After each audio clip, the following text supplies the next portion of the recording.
Thursday morning.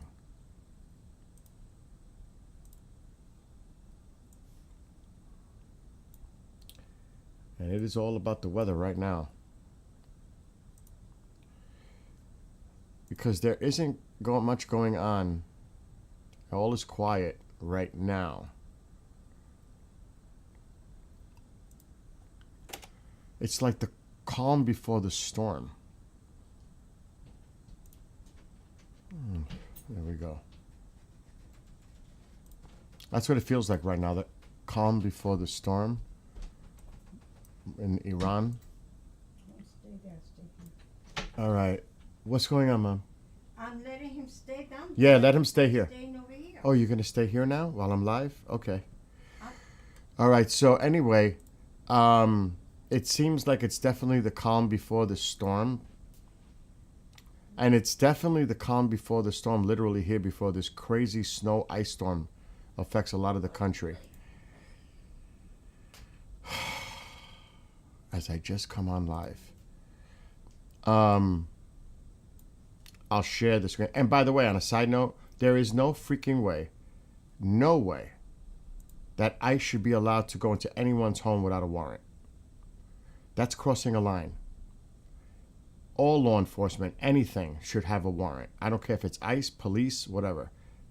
That's crossing a line for me. They should have a warrant. Not that they can enter anyone's home without a warrant. That's just nuts. That's crazy. The law is the law. There should be a warrant when you enter someone's home.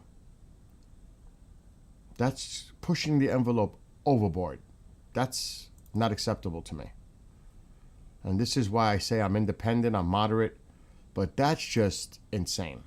That you can just go walk into anybody's house without a warrant. No, absolutely not.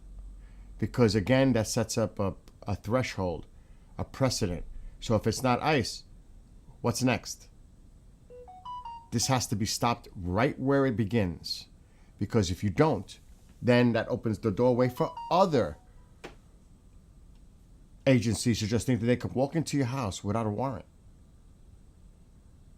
This is not a good precedent. You can't allow this. You cannot allow ICE to go into anyone's home without a warrant. That's unacceptable, in my opinion. That's way overboard. And I hope the courts get involved because that's not the law. You just can't, that is the law. They have to have a warrant, whether it's the police or federal. All of a sudden, we're going to exclude ICE to go into a home without a warrant? No, that doesn't fly. Not for me. But that's just my opinion. That sets up a very, very, really, a precedent that we don't want to go to. Because once you allow one, then the others might say, well, we don't need a warrant either if we have probable cause or whatever. Uh-oh. Hello?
All right, It will return back to the sender. thank Have a you. good day. Bye bye. What a mess. This post office is an absolute. This post office here is a disaster. Oh yeah, because in New York, There, it's a disaster here. So now I gotta call somebody to let them know the package has been sent back because this is just insanity. They don't know how to forward the mail to the PO box. then they don't belong to be working here.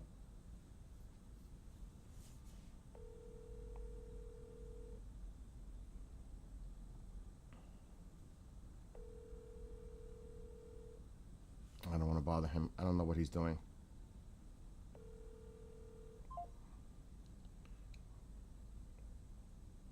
They sent package back to you.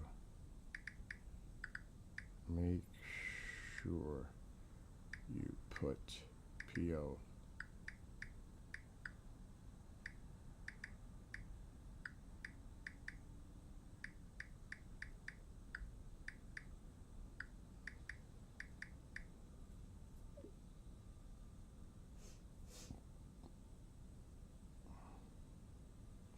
All right, that's resolved. All right, John. I mean, is it me? I know I'm going to talk about the weather in a second, but this shit about going into a person's home without a warrant is unacceptable. I don't care who it is. That's the law. Whether it's federal, state, local, this bullshit about allowing ICE to go into anyone's home without a warrant is unacceptable. Unacceptable. No way. The law is the law. You need a warrant. You want to go into somebody's house? Get a warrant. It's that simple. Get a warrant. Probable cause. Show probable cause. Why you need to go into this home. That's the way it works. Not that you could just go into anybody's house at any given time because you feel like going to somebody's house because you suspect something's going on in there. But if you suspect something going on in there, that means you have probable cause. Go get your warrant. That's the way it's done. This shit is crazy now. Now this is getting crazy. It's getting crazy. I just caught that on an email because I don't watch the mainstream media news. ICE to, I don't know what is going on, but they want to be able to go into homes without a warrant? What? What the fuck is that about? This is like, some crazy shit out of Germany. Really? No probable cause? I mean, that's the way it's supposed to be. Don't get me wrong. I don't want to get involved with all the politics with ICE and all this. I'm just saying on what its face value is, the law, the feds, state, local, all need warrants to enter someone's home. Unless there's a call, and there's an incident going. But my God, we're going to just allow them to go anywhere they want, anytime, without a warrant, and just enter any premises because they have suspicion. If you have suspicion, go to the court, get a warrant, and do it the right way. No, unacceptable. Unacceptable. The law is the law, and I hope, because it's probably going to be fought all the way to the Supreme Court, I hope the Supreme Court does the right thing on this. Hold on, I got to mute because I'm live.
Anyway, I know I was muted. I had to mute. I was on a phone call. Work related. Anyway, I was on mute for a reason. Everybody's saying no audio. You're on mute. Yes, I was on the phone. Oh my gosh.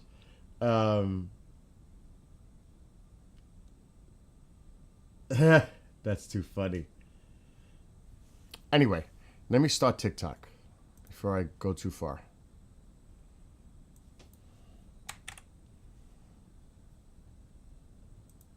We got to look at this weather. I just wanted to say that off the bat about this. And I got the email, something about ICE wants to be able to go into anywhere without a warrant. I was like, what? Without a warrant? Any premise, any home without a warrant? Oh, hell no. Oh, hell no. But again, it's going to get forward all the way to the Supreme Court, and it's going to be interesting how the Supreme Court would decide on that one. Because if the state, the federal, and local need a warrant, why is ICE exclusive to having a warrant? Their probable cause?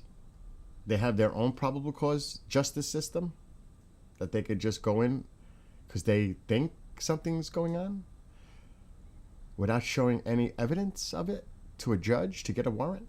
I don't think so. Hell no. And this has nothing to do with the politics of it. This has to do with the law. Bottom line, law. If, like I said, the feds have to do it, state police, local police, whatever have to do it, they should do it too. They're not excluded from, what the hell is that? That to be excluded from having warrants? They could just crash through your door because they have their own probable cause that something's going on here? No. Hell no. That sounds more like a vigilante force. That doesn't sound like a law enforcement. That sounds like vigilanteism. Oh my God. Anyway, I'm done with that rant. I just saw it on an email. I was like, what the hell's going on? Oh my God, the weather's going to be so bad for a lot of people in the country. We might get 2 feet of snow here. 2 feet. My gosh. There are winter storm watches and all that all over the place.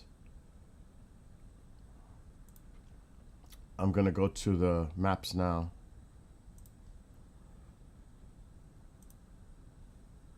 Okay, let's look at windy first. I'm going to tell you, I hope people are prepared down south. I really hope people are prepared down south. Because you're about to get hit with ice, really cold weather. I've been saying this for almost a week now. About the upcoming weather. Not that anybody listens. But I've been talking about this for a week. Let's do this. Let's just do this. Okay. So, the cold temperatures, you got to see the wind chills coming down here. The temperatures being driven by this cold air coming down. Oh my gosh. The wind chills are like below zero here, easily. Look, it's minus 15. Could you imagine what the wind chill would be with these winds? Minus 19. Oh my God, it must feel like minus 40.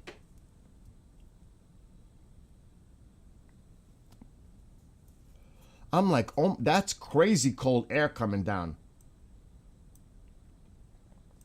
And you...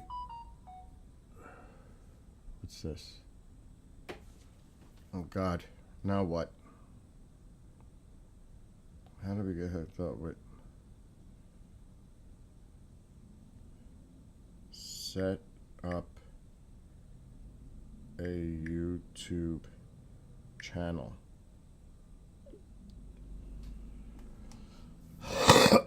Okay. So anyway, let's go because I'm getting distracted from other things going on.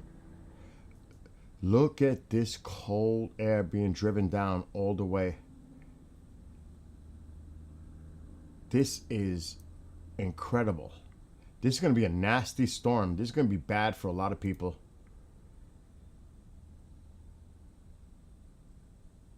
I mean, it's covering almost the entire country. Sign in, create account, and take it from there. Add banner, add layouts. I can help later. Oh my God. But forget about this, because the maps a lot of people aren't going to understand anyway. This is what is important. This right here. Look at the ice down south here. That's crazy. Is my fire going out? My fire looks like it's going out. I gotta get this fire going. No bueno. No bueno. Ow. Okay, my fire is going out. Look at that ice. In Texas, northern Louisiana, Arkansas, Mississippi, Alabama, Tennessee, Carolinas. Look at this ice. Of course, up here is snow. Look at the snow up here.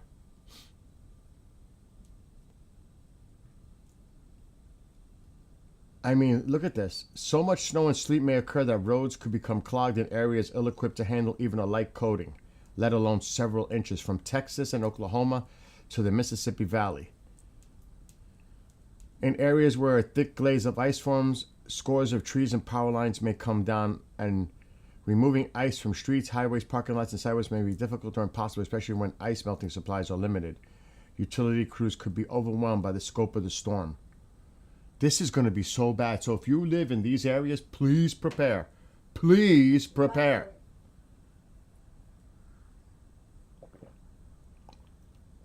I don't use the American model. I use the Euro. I am not a fan of the American at all. I'm a Euro fan when it comes to the models. I do not do the American model. But look at this ice. Oh my God. If you live down south, you really need to prepare now.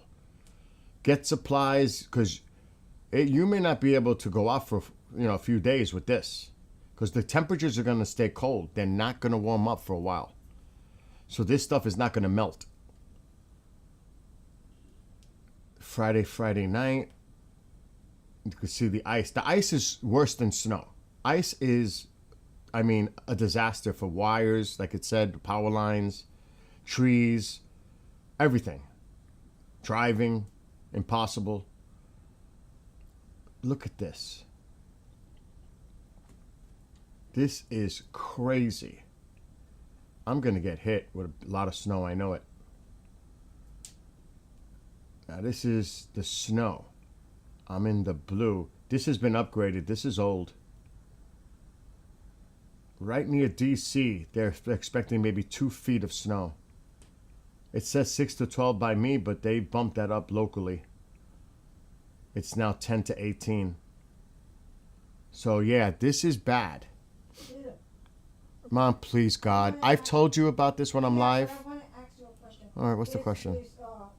This guy's getting in Boston too? Yes. So I'm gonna have to call him. So Stala's in chat on TikTok. She says, I'm very concerned. I'm in Western North Carolina. I'm trying my best. 6 degrees here Monday night is what they're saying. I'd rather have snow than ice. Anybody would rather have the snow than ice. Ice is the absolute worst, Stala. It's the worst. So there's going to be a lot of people affected by this storm. And that's why I would say you still have time. You have like 48 hours, really, to prepare. Do it now. Just buy, enough supplies, food, the things that you need. Is that in Boston too? Oh, Jesus. Yes, Mom. Why are you having I'm live. I'm live. I'm live. Okay. I told you about this. Question so I could call We've had a you. discussion about this when she talks behind the, in the background when I'm live. Oh, please.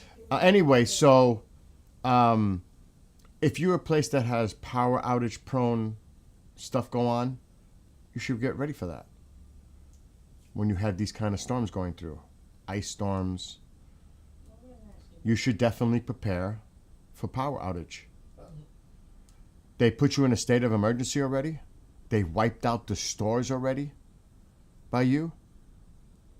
Wow. She lives in Western North Carolina. They said the stores are all emptied out and they already issued a state of emergency where she is. My friend Starla on TikTok. So that's a problem in itself.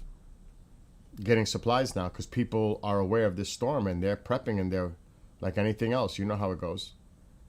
The shelves get emptied out quick.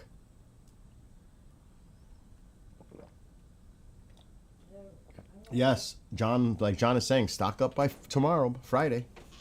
If it's, yeah, it is. The storm we had is going to make it a superstorm. Hi, Morgan. And axonometry. Ice, baby. Yeah, right. Canada needs to keep their weather. Yeah, Annie's in that ice. There's going to be a lot of people affected in that ice. And they're saying it could be an inch. An inch of ice. That's crazy. It may not seem like a lot. An inch of ice is madness. Because remember, it's going to remain cold in these areas for a week. So just because you a lot of people say, oh, it's going to ice, it'll melt. Oh, no, it's not. Not for a few days. Because you're going to be locked in the cold. This cold air is dropping so far down south, and it's going to stay that way. Why don't we look at that? So this is Saturday. Let me just get this. You could see how far south this cold air is. This is Saturday morning. And it's still, oh, Jesus. It's still in the upper 30s, low 40s, and the 50s here on Saturday morning. It retreats a little bit. It's dipping down here. A little boost here from these Gulf. What is going on? From this Gulf warm air trying to come up. Give it a little turn. I'll be right back. Okay. And now look at the reinforcement. Look at the reinforcement of this Arctic blast coming down. The Carolinas and Georgia coastline for now on Monday. Okay. But look at the rest of the country. I mean, if you look at these temperatures, they're in the 20s and teens. Look at Texas. Teens. Now that's at 8 a.m., so let's go to 12 or 3 p.m. 30s throughout Texas. 30s. Teens and 20s. This is some cold teens. Tennessee. 32. I mean, this is some cold air. And then it retreats on Tuesday. Still in the 30s. Still in the 30s. And why I say this, because whatever ice falls is going to take time to melt. That's the point. And then finally, still at 10 a.m., it's still in the 20s, teens, 20s. Look at this. Look at these temperatures. So don't think. Then it gets into the 40s on Wednesday. At least here. But still cold points north. Tennessee, Kentucky, etc. Virginia. And then finally, it's bumping, it's retreating a little bit. But still chilly. Look at this. It's 12 noon on Thursday. Atlanta, 28. Look how chilly this air is holding in. until finally this gets established. The warmer air coming from the Gulf warms it up. So you're looking at days of cold. Days. And look at it, it's still hanging in there to the north. Oh, I'm going to get pummeled with this. It's moving my way. So yeah, it's not going to be warm here for 2 weeks. But look how it hangs in there. It retreated over here a little bit. This is next Friday. This is a week away. I mean, yeah, I hear you, Dissolve. I'm prepared too. Gotta be. What's going on? Let me catch up. Stock up if you can and think about heat and lights. That's what I was saying earlier. I'm in northern Minnesota and woke up to minus 43 degrees with the wind chill. The cold is coming for everyone east of me. Yep. I mentioned about your wind chill up there when I first started. What's up, Jake? Power is the problem, especially if you have power lines. A lot of places have underground power, but over here, like where I live in New York, it's above ground. We're not gonna have ice. We're gonna have snow. But if you have that ice and you've got those power lines and you've got trees, and this is bad. So you got to think about power. You definitely got to think about your heat. You definitely got to think about your pipes. If that's something you need to consider, your pipes freezing, that's the worst. And also food, water, any kind of backup power system that you may have. I mean, that's key.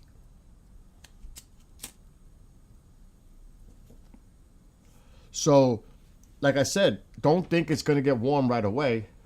It's going to take time for this cold to retreat and move east out by. This is a week away.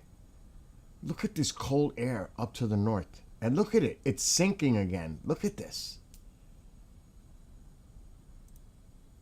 Look at this. This is next week. The cold air comes right back. Look at that.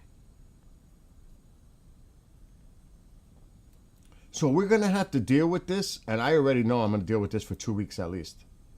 Look how far south it's dipping. 17? Are you serious? Tala, is that for real? 19 in the Panhandle at 10 a.m. on Sunday morning, the 1st? This is crazy cold. Teens.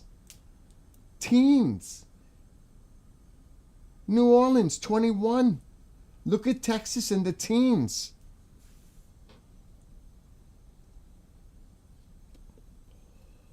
This is predicted for next weekend. It's like the entire country, well, half, more than half. Let me see Jacksonville. 28 degrees in Jacksonville. At 12 noon on Sunday, they're predicting. Look at the Panhandle, how cold. Teens. That far south, that's unbelievable. Of course, the further you go down to Florida, but they're going to be in the 30s. In Florida, in the Panhandle, the teens. That's how far down south this cold is going. 30s. Orlando, 43. Even down there. Look at that, in the 40s. Then, of course, the heat is... Look at this. 50 degrees in Miami. Look at the cold air coming down. Even there, 50 degrees the high in Miami on Sunday. That's cray-cray. They're telling you to prepare for 2 weeks. That's what I'm saying. I've been saying this for over like a week now about these models. Now, I got to go back. And this is the euro, by the way. I don't use the American at all. This is what I want to see. I want to see about me. Where's that low pressure? Way down there. It's now here. It's coming up the coast. That's not good. Where did it go? It went offshore quick. It's 40 degrees and mostly sunny right now. Alexa, stop. To- The low pressure's here. But let me back up a little. We're going to get it. We're going to get it. If this even develops stronger than it looks like right now, we in trouble. If this were to bomb out, The Knicks crushed the Alexa, Nets stop. 120 we will get crushed. Because you see, there's like two disturbances here. There's like a low here and another one here. It's not organized. If this were to organize, this is a traditional nor'easter, we're done. We're done. I mean, they're predicting probably 6 to 10 here now. If this bombs out and it becomes more organized, we're toast. We're going to get 2 feet of snow. Let me see what the American, I don't like to use the American, but I just want to see it. See, the American has the low here. And that's even worse because of the onshore flow. Think of the ocean being a lake effect. Just like they get the lake effect from the winds coming over. Well, this same thing happens here with the winds coming in, brings all that moisture in the cold. That's a lot of moisture. That's a machine. That's a snow machine. That's what that is. A snow-making machine. See, this worries me a little bit more. The American worries me more. Because of this onshore flow. It's going to bring that heavy snow in. So both models, I got to wait. Really? Saturday. Because this is going into Monday morning. So yeah, this could be really serious for so many people, including me.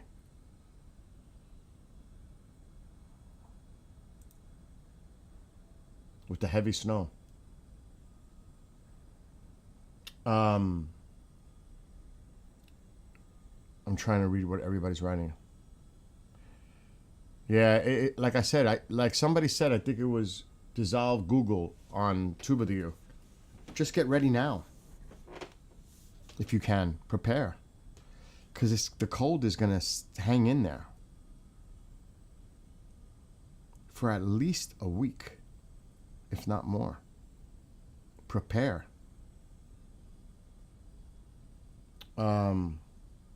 Candace says, yeah, lake effect sucks, trust me. Yeah, it did. Oh my gosh. Yeah, the pipes are an issue. Freezing pipes. You're right, Candace. That's a major issue. And that's a very costly major issue. When your pipes freeze, oh my God.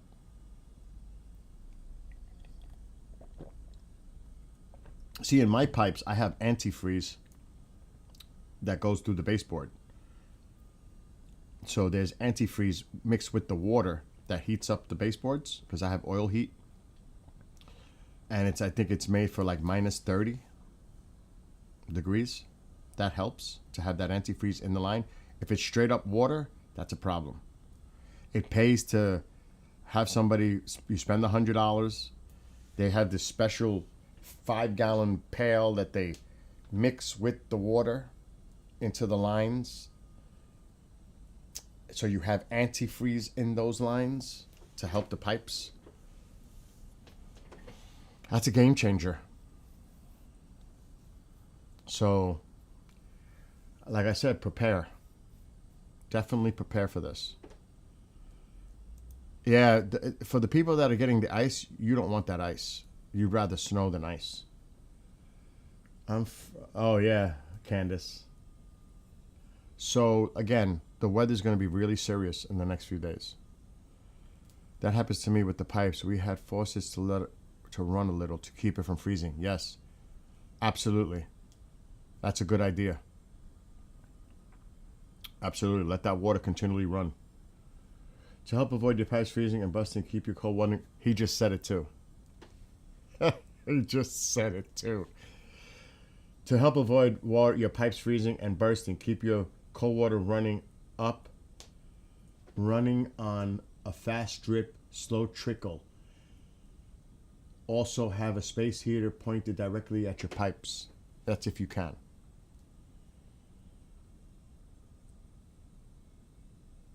That is a major issue. Freezing pipes, bursting pipes. It's major. Especially, you know, there's a lot of places down south that are just not built for this cold weather. Or snow.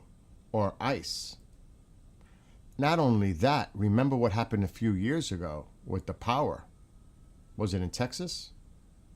Their infrastructure? With the power issues that they had?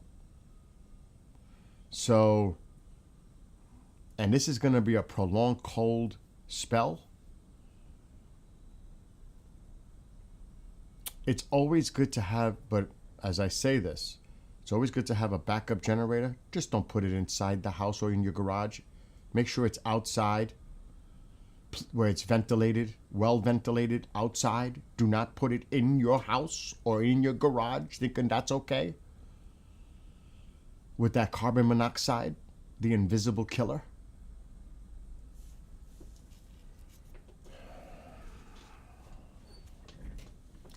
Like if I showed you, and I can, but first I want to see what they're predicting for me. We're not in any winter storm warning yet. Oh, I mean watch. Not yet. It says though, major winter storm this weekend will cause significant travel disruptions already. Without even going to the forecast, that's what it's saying for me. The winter storm watches will start probably this afternoon, evening. They'll issue them here. Okay. Oh my God. They're talking Saturday 6 to 10. All right, no, the total storm amounts they're calling for here is 6 to 10. That's what they're saying here. That's still a foot of snow. Probably. It's 75% now. They increased it. 6 to 10. 75%.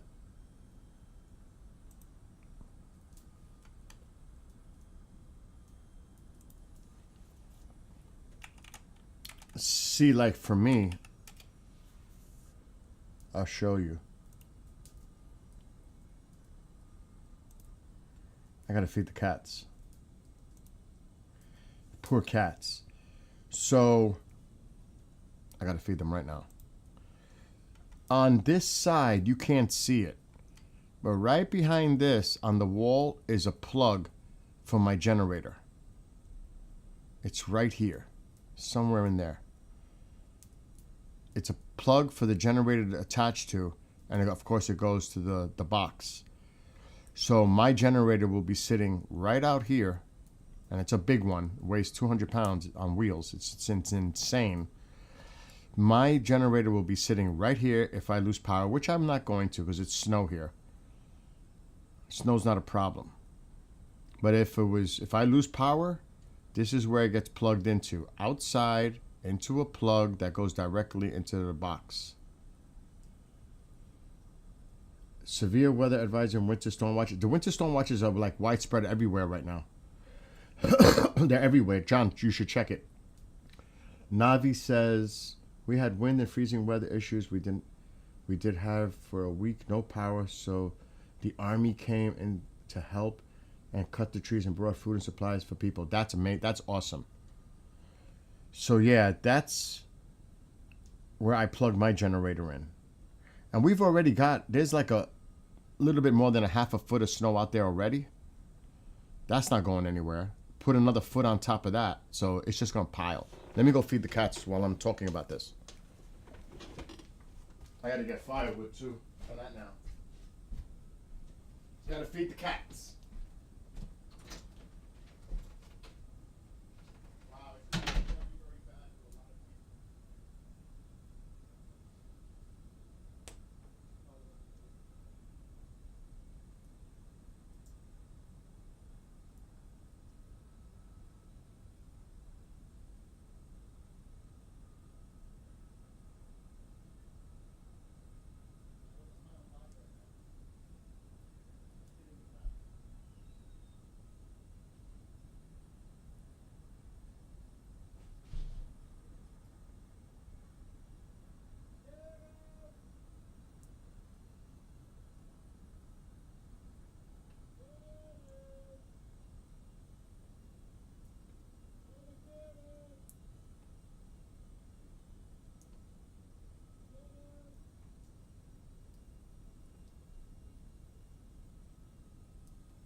I know the one is there, but I don't know. Oh, is that the other one?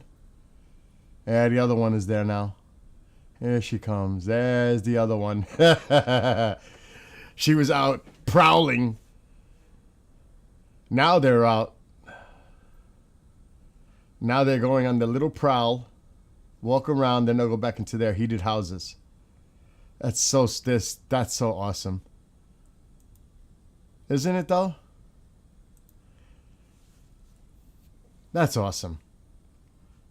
And it's heated, that's why they're in there. There's 2 houses there. You can't see the other one, but there's one big one here, it has an extra room. And then there's another one here. You can't see it because of the tarp. So there's 2 of them. 2 houses. That's pretty cool, right? It's cute. Now what I do need to do, which I won't do now, I have 2 new heating pads, which I need to definitely find so I know where they are in the event that those go bad. I have the backups ready to go. I have 2 of them. 2 brand new outdoor heating pads for them. Just in case. Which I have them.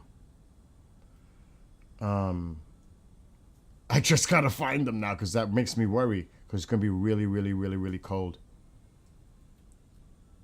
If they were to fail, I have to have another one ready to go, and I gotta check it every day. No news about the Carrier. You're not gonna know. Last I heard, it passed the southern point. That's what I heard, but I don't know if it's true. Of India. What the hell was that? I just heard like a big, that could be the snow sliding off the solar panels. That was a big thud. And you could see other people talking about it too. It's not just me. They may not be waiting for the Carrier, but the carriers. I'm hearing a lot more people saying that. Now, I've been saying it. We're not just maybe waiting for 1, 2. But I'm starting to see other people say the same thing now. I'm like, I've been saying that. So it may not just be the one. There might be one crossing the Atlantic and going into the Mediterranean. At least one. Is it the Washington? Is it the Bush? I don't know. I'm betting more on the Washington. Yeah, it may not be one. It may be 2. Oh, the Ford is having issues? So Starla says the Ford is having issues, so it's probably the Washington. Good. Starla just gave me that update on TikTok. She said the USS Gerald Ford is having issues. So it looks like it'll be 2. Because I know the Washington was near the East Coast, and yes, because of age. That's what Starla's saying. Now this is what she's saying on TikTok chat. So I'm taking her word for it. The taller you are, the more issues you start to get. Or the older you are. Which one? Both? Both? I think. Yeah, exactly. Both. Like Dawn said, both. Yeah, I would say there's probably going to be at least 2 carriers. And they're not going to do anything until everything's in place. And there's a lot going into Jordan. There's also a lot going into Cyprus, Greece. There's a lot going in there too. So it's not just Jordan. Keep an eye on what's going on in Cyprus. There's a lot of movement going on there too. So they can have the refuelers. They can hit, come back.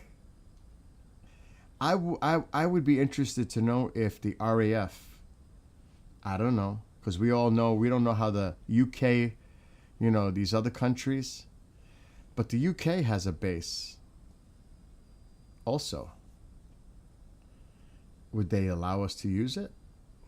I mean, they're letting us use Diego Garcia. Maybe we need to take that base over. Let me not start a controversy right now. Oh my gosh. And good morning, James.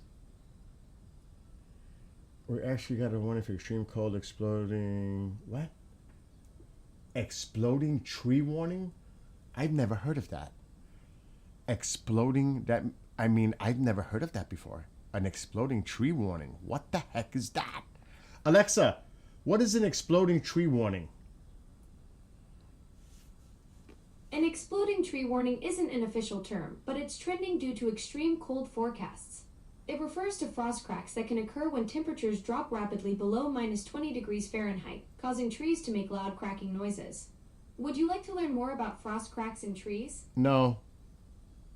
Oh my God. All right, no problem. No wonder I never heard of that before. What? Good morning, Navi. Again, I see what you're writing. I'd never heard of that before, where it drops so rapidly and the trees start, you hear sounds from the trees from cracking. Oh my gosh. Because she just put that in, they got a warning. I never heard of that before. Bush in Norfolk, my cousin is on that one. Last I heard was a week ago. They were doing some training maneuvers out off there last week. I saw that. I did see that. But it may have gone back and maybe it's having issues. Makes sense, but I've never experienced it. The most major issue on the Ford is sewage issues. This is what Starla's telling me. Sewage issues. That's not a good thing, to have sewage issues. There's usually a cargo station by the Red Sea and the Mediterranean, but Venezuela mixed things up. Yes, not only that, there are quite a few carriers under maintenance right now. So we're spread thin right now.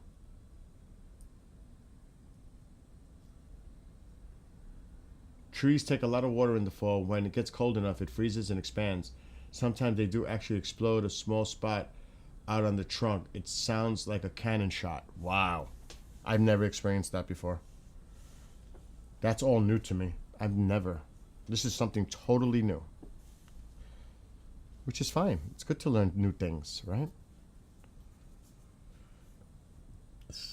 But it could be moved by now. Well, I'm going to show you a photo, but this is couple of weeks old now. If I find it. Because I would have to do research to get the latest, and they're not going to, they're not going to show us.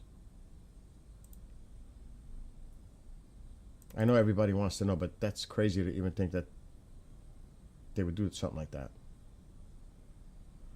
I got to see if I find the photo. All right, here. Just take, this is old. This is from the 5th. This is the problem. You have 4 carriers. Excuse me. Dealing with maintenance issues. The Truman, the Eisenhower, Reagan, Stennis. They're all under maintenance. That takes 4 carriers off the board right away. We know this one is here in Venezuela. Now, the 4 is the George H.W. Bush, but that ain't going nowhere. I don't think that's going anywhere. We know that this one, number 2, the Lincoln, is being moved to here, near Iran. Now, oddly enough, it has, where's number 3, the Washington? Over here. The Washington is here. They're not gonna bring that sucker down also to come here. I don't know. I heard the Washington was not in that location. I heard the Washington was off the East Coast. I don't know what the heck is going on. Maybe it's just misinformation to confuse. But the Washington is near Japan. Now, I don't know if that's true or not. And the Nimitz is getting decommissioned, allegedly. How do we know? Do we know that for sure? Look, Nimitz, decommissioning, Washington State, up here. And this is from the 14th of January. So that's a week ago. You know what I mean? So, who knows? Just because it shows this doesn't mean it to be accurate. I don't think they're leaving the Asian Pacific area with zero presence. They've got to have at least one carrier there.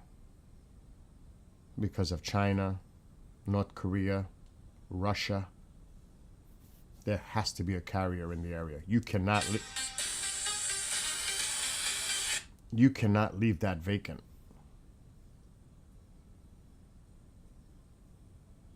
So, is the Bush in port? For sure? Ford hasn't had a break since deployment.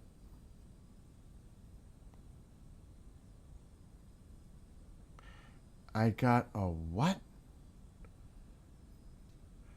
All right, I don't want to bring that up right now, Stala. You could text me that privately.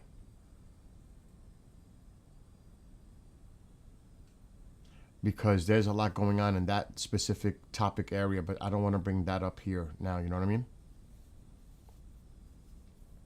But you could definitely private message me on TikTok. Because that's a whole different topic, you know what I mean? Exactly, we don't know, and we're not supposed to know. We're not supposed to know. They move somewhere nobody knows. Sean, again, it's probably reached the southernmost point of India and is starting to make that turn into the Arabian Sea, if I had to guess. At least by now. Okay, Stala. You would think by tomorrow, or at the latest Saturday, it's in the area where it needs to be. So we may have to go in with the one carrier. And maybe that's why they know, and they're putting a lot of assets in Jordan and in Greece and other islands in the area, because they know they don't got the carrier, but they can launch from those islands with refuelers. The British do it all the time. All the time. When you hear about the UK hitting targets in Syria, they're using their Voyager refueler. And it depends what they're using as far as... I'm hearing some weird shit. Typhoons or whatever they're using. But I'll show you on Flight Radar. But not to look at Flight Radar, because we're not going to see anything on Flight Radar. Drones, refuelers, C-17s, Hercules, Poseidons, the typical stuff. People get all excited. They have to. They're doing recon and surveillance. They have to do that. But you're only going to see what they want you to see. It's like people read too much into it, including myself at the beginning. Okay, so right now, look. The UK is actually landing or taking off right now from their base in Cyprus. Watch.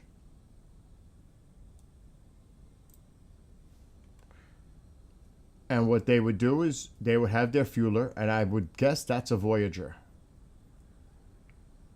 It's at the base right now. That's the RAF base. Right here.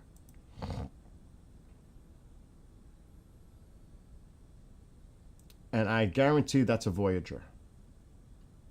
Voyager. That's their refueler. So a lot of the times when they were striking targets in Syria, you would see a couple of typhoons along with this come in, and then you would see them go into Jordan, and then come up, and then they would disappear, and they would go in, do what they're doing, then they would reappear, the fueler and the fighters, and then they would go back here. So that's what the UK was doing. Here's one coming in. They got a C-17 coming in. Now, what we've been doing, believe it or not, there's been a lot of U.S. activity here. And I don't know what the hell this is, but that's where I've seen a lot of U.S. activity coming into also here. And of course, Jordan. So they're getting their shit in place. THAADs, Patriots, defensive measures here. Because this is going to be the shield that they're trying to create for Israel. Because they know it's coming. They know it's coming. No doubt about it. So they're doing everything they can. This is a tanker. This is the typical stuff you see all the time. Tanker. You'll see the drone out there. That could be the Q or, yep, there it is. MQ-4C Triton. Gathering intelligence in the Persian Gulf. It's been flying around. That thing could stay up for like 18 to 24 hours. So they're monitoring. That thing goes at like 50,000 feet high. It's at 46,000 right now. This is such an impressive drone. Oh my gosh. Have you ever seen it? It's amazing. It's amazing. I heard they never moved the one from the China Seas, and they try to keep one or two near the homeland. Absolutely, John. But there were two. There was one in the South China Seas not far from Taiwan, but there's another one in Japan. So there's two presents there. They moved the other one, the Lincoln, from the South China Sea. But there's still one there, near Japan. So this is what's going on right now. There's not much. And you're not going to see much. Not for a few days at the least. And you watch the civilian traffic. Eastern Iraq. You could see the flow. A lot of air traffic over Iran. So ain't nothing going to happen in the next couple of days at the minimum. It's just not. Not until everything's in place. I don't think it's an if. I think it's a when. I honestly think it's going to happen. I do. I can't guarantee it. You know, nobody can. It's up to the president. But I think something's going down. That's just my opinion. Exactly. You got the subs. And believe me, there are destroyers present right now. Cruisers. There's stuff there now. But is it enough? And are we ready? I've been saying this since over a week. We're not ready yet. When we are, then. Operation Desert Storm, the first strike in that war was delivered by one of our subs. Yeah, of course. They'll send Tomahawks, cruise missiles. Did you see that the Iranians tested an ICBM? And it was launched towards Siberia. The Russians gave them permission.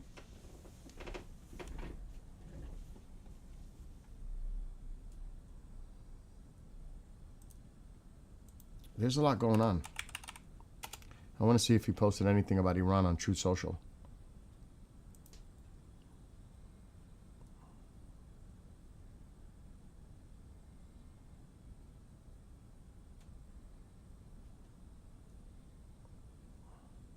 It's all domestic and Greenland. Nothing. He's been very quiet. And I mean really quiet the last few days on Truth Social in regards to Iran. like nothing. Nothing.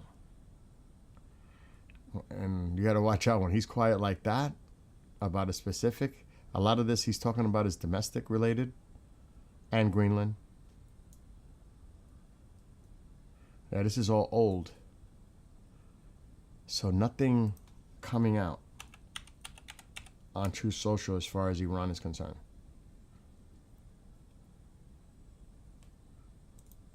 Let me see. Checking X now. Let me just see what Lindsay. I always start with Lindsay because Lindsay talks a lot. He just talks a lot. Too much sometimes. Just talks too much. He was in Davos. I'm honored to be with President Trump and his team at the Davos World Economic Forum, as POTUS laid out a bold vision for our common defense. So he was there.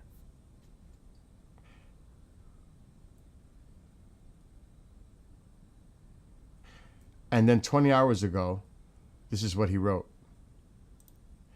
I was unnerved by statements being made by people involved in the Iran file, suggesting that if the Ayatollah could change his ways, we might be able to reach an agreement with the regime. Anyone who believes that the Ayatollah is remotely interested in changing his ways does not understand the history of the Ayatollah and the murderous regime. That's the same as believing someone could have done a deal with Hitler. They were wrong then about Hitler, and they are wrong now about the Ayatollah. Adolf Hitler wanted a master race governed by a superiority of the Aryans. The Ayatollah is a religious Nazi who wants a world religion that he governs. Both are sick. You cannot do a deal with evil. You have to confront it. In this case, that means standing behind the people of Iran. That's what Lindsay posted 20 hours ago.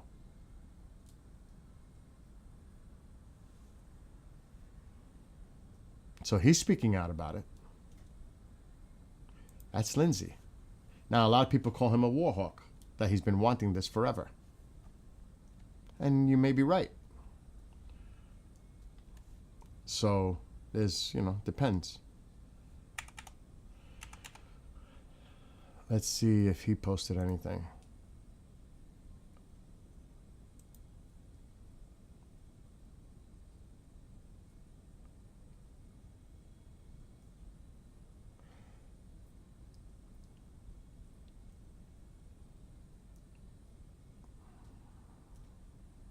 I don't see anything new from Reza Pahlavi.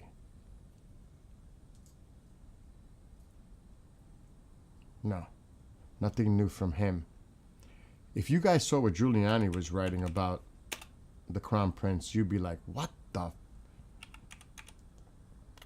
And I truly believe he's in the pockets of the MEK. There's just, I don't even know if I doubt it anymore. I don't know what happened to him. Oh, yeah. Look, I said it just now, and look, 2 hours ago, this is what he posts. And he's throwing the MEK in there. This is what he's doing. Rudy Giuliani, 2 hours ago. She entered prison naive, wanted only to study. She left a determined woman believing and supporting the MEK, the main Iranian opposition group. He's all about the MEK. He's all about the MEK. And of course, the other stuff, but he's all up in the MEK.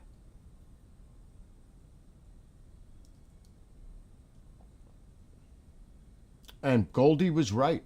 She was the one who really brought this up.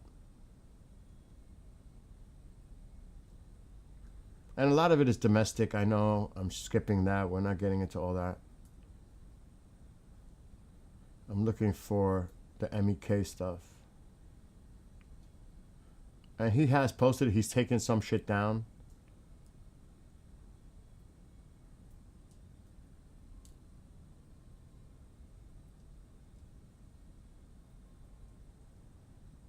And I was like shocked at some of the shit he was saying.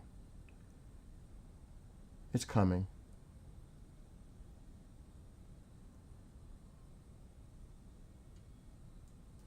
Yeah, he's talking about a lot of domestic. My God. It's not surprising. I can't find it. Monday.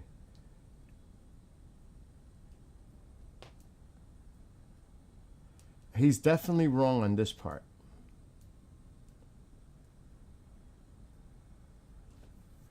Okay. I'm seeing if he mentions anything about his support of the MEK.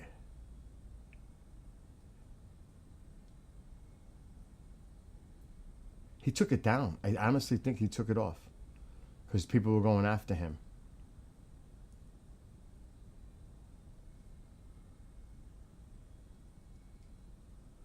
But he went nuts and people were going after him. He had to take it down. What he said, he took it down.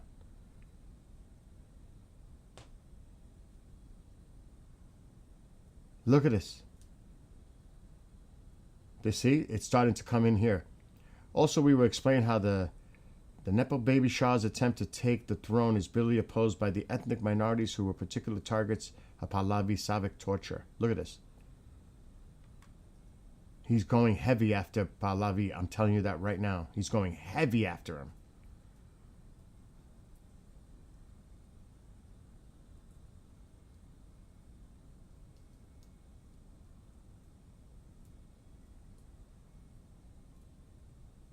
But he may have taken down the crazy post he put up.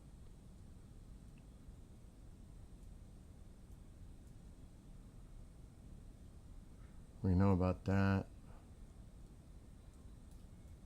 This is older post, but it was in the older post that he went after Pahlavi big time. Here, look. The appearance on Fox News of the unemployed heir of the last Iranian dictator who had initiated the savage secret police, the Savak, built the very prisons of terror being used by the Islamic regime and stole at least as much, is a tragic reminder of prior American mistakes.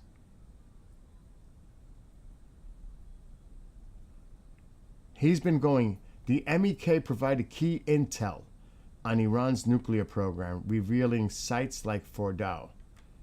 The MEK has substantial resources and have effectively spread those resources into almost every place you are seeing major protests.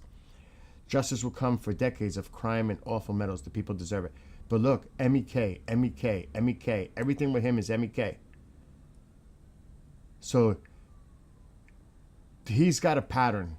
And you should have seen the post he wrote targeting Pahlavi, and it was so bad he had to take it down. So bad he had to take it down. Going after Pahlavi and his family, calling them criminals, crooks. He had to take it down. People were like, are you supportive of MEK?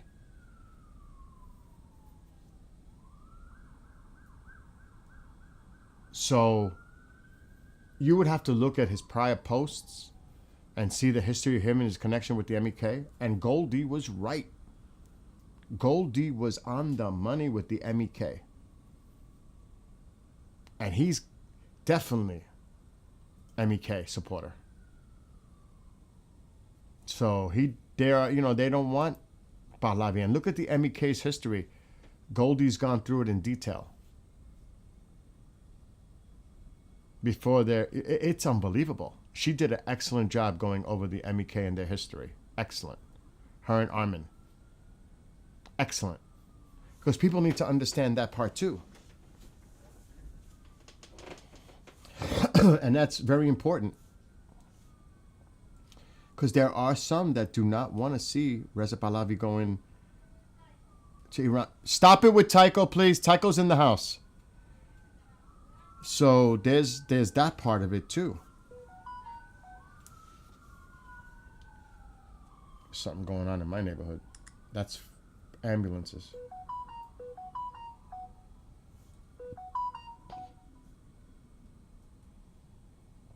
Hold on, I'm getting a whole bunch of messages.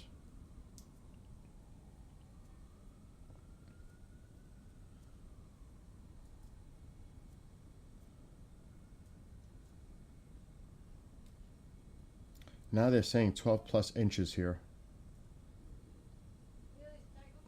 Tycho's underneath the big bed in the big room. Major storm threatens northeast with heavy snow.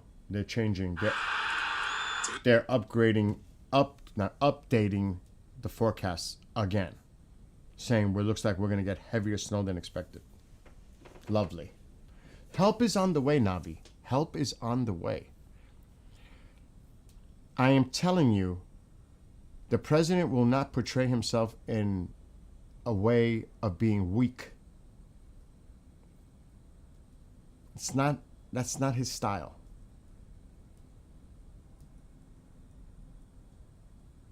He's going to act. I am pretty much convinced of that. The president will take action.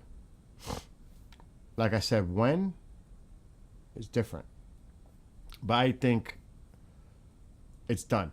You think he wants to negotiate after he said there needs to be new leadership in Iran? You think he wants to negotiate with the current leadership after saying that? That means there is no diplomacy at this point. There is no negotiations. He's clearly said there needs to be new leadership in Iran. That means he can't work with the current one. There needs to be new leadership. And how does that happen? He's going to take action. If you notice, he's really quiet about Iran. He's not saying anything. There's no rhetoric, nothing. He's being silent on it. Maybe he's saying stuff on networks, Fox News or something, but as far as true social posting, not a thing. Not since before Davos. So I think you're not going to hear much from him at all until shit is hitting the fan. That's just my opinion. We're going to have to all wait and see. But I don't think we're going to hear much now. I don't think you're going to hear much from Israel either. It's almost like this crazy storm that's coming to a lot of us here in the States on the literal sense. This seems like the quiet before the storm in the Middle East. Oh boy. What does that mean? What does that mean? She comes in here and she says some weird things. Weird to remember that the old U.S. backed Shah was only overthrown in 79. That's not ancient history. It's 47 years ago.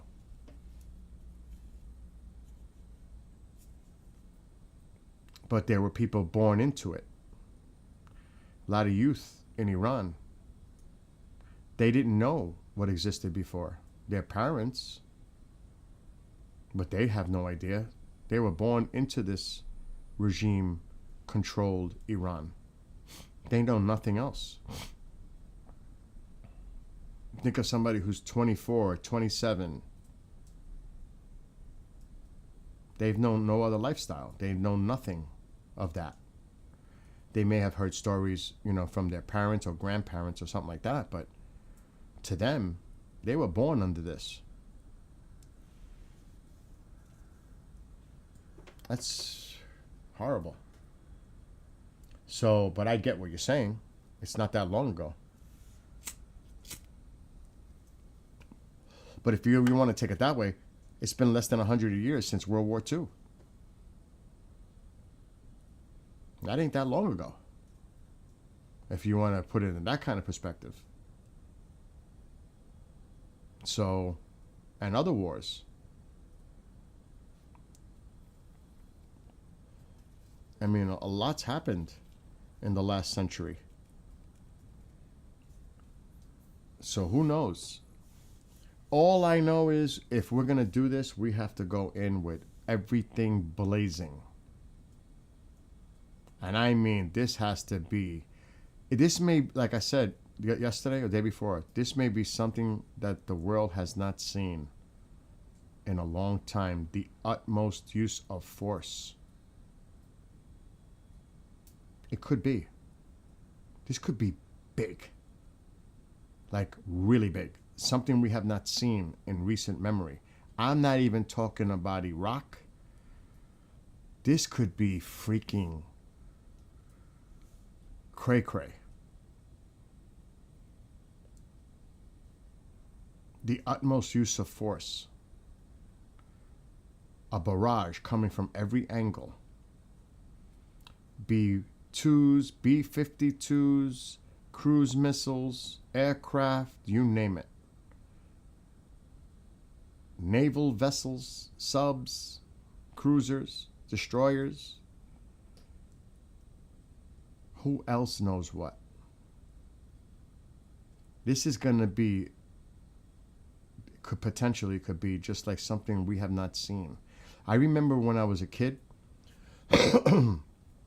and seeing Baghdad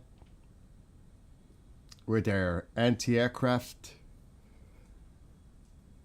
tracers fire, and I was like, oh my God. And I was with my friends, and we were like watching this happen in real time, and we're all hanging out in my house, and we're saying, holy shit, look what's going on. This could be way bigger than that. Now, we may not see much. There could be videos coming out of Iran and other areas. You have the wrong joint or you have it. I'll be right back, everybody. I got one in my head now. It's not I'll be working. right back, everybody. Let's go.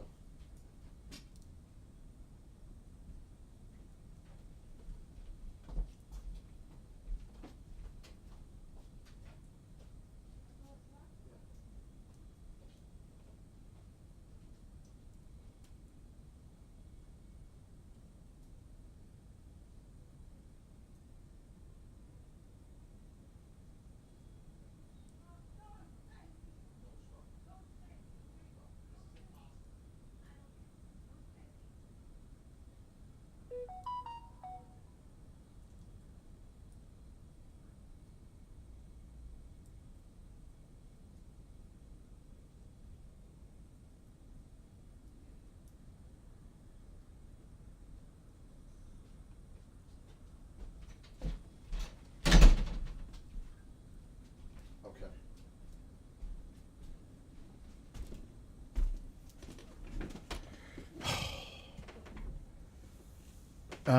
Yeah, I remember, John, I remember seeing that live on TV. And yes, our missiles have a long reach.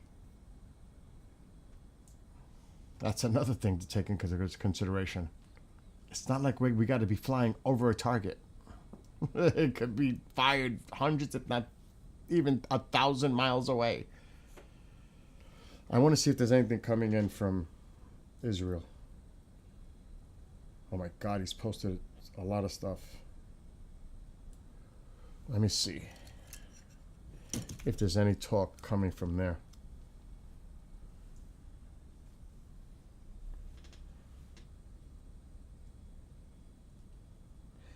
So he posted this at 9:22 this morning, which is an hour and a half ago. The European Parliament has declared by an overwhelming majority that the IRGC is a terrorist organization.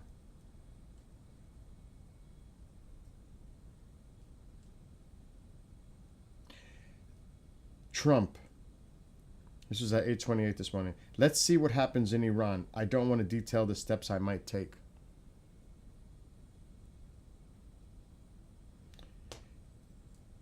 The UN admits there may be more than 20,000 unalived in Iran.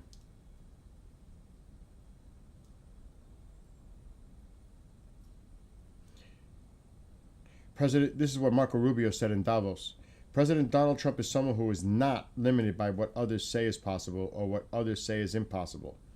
He's not limited by things that have happened in the past, and he always puts the American people and our national security first. I don't know if that has to do with Greenland. I don't know what he's referring to there. Could be maybe Greenland. What's up, Nick? KJ?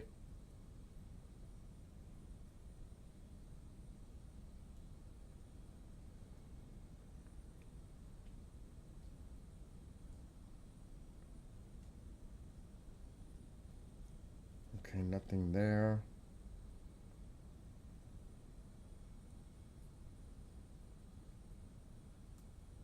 Nothing on this one. This is the IDF.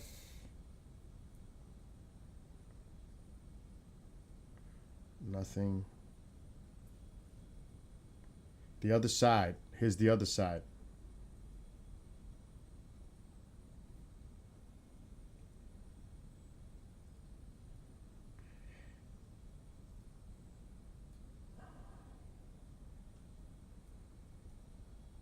What? The other side posted this morning. President Trump. This is what they're saying. He said, "We hope no further action is needed on Iran. We want to have peace. As you know, I obliterated their nuclear program. Nobody else could have done that. And they canceled 800 executions, which was very nice. So we hope there will be further action needed." Are they on some kind of delusion? After attacking Venezuela, Iran, and preparing a new attack on Iran, threatening Denmark with an invasion, an occupation of Greenland, threatening Cuba, Colombia started trade wars with half the world. Trump now says we're going to have peace in the world. So this is this is what they're saying on the other side.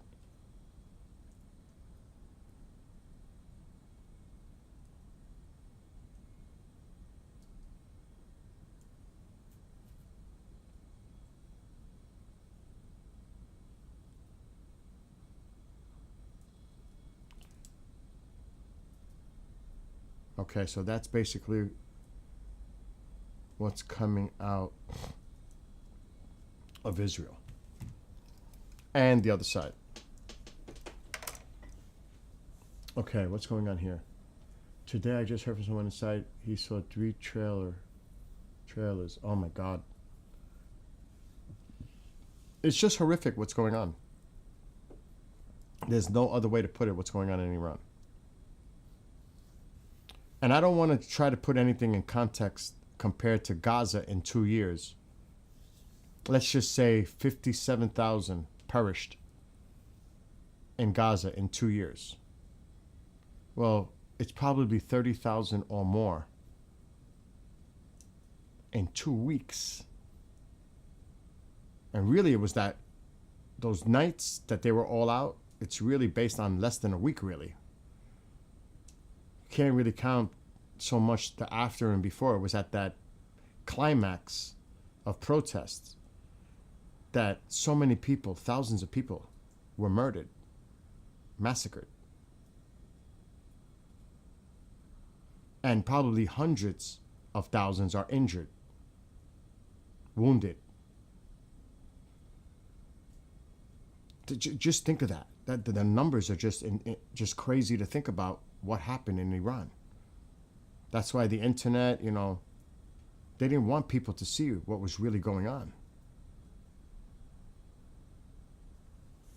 It's absolutely insane.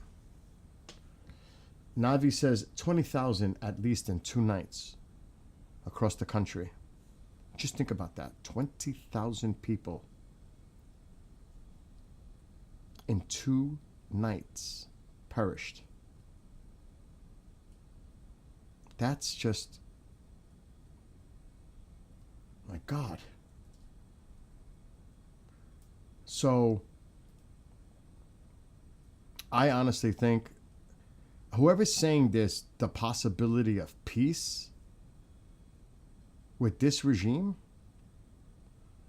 been there, done that, tried that. You can't negotiate. It's not happening. That might be total propaganda coming from the other side, what I just read. That's an old statement he made last week about the 800. That's old. So I'm not buying into what the other side is saying. And that, like when I say the other side, it's someone who posts on Telegram Since October 7th, I've been monitoring all the things going on over there. That's the other side putting the propaganda from their side. You can only imagine what they put out. So I've been monitoring that for like 2 years.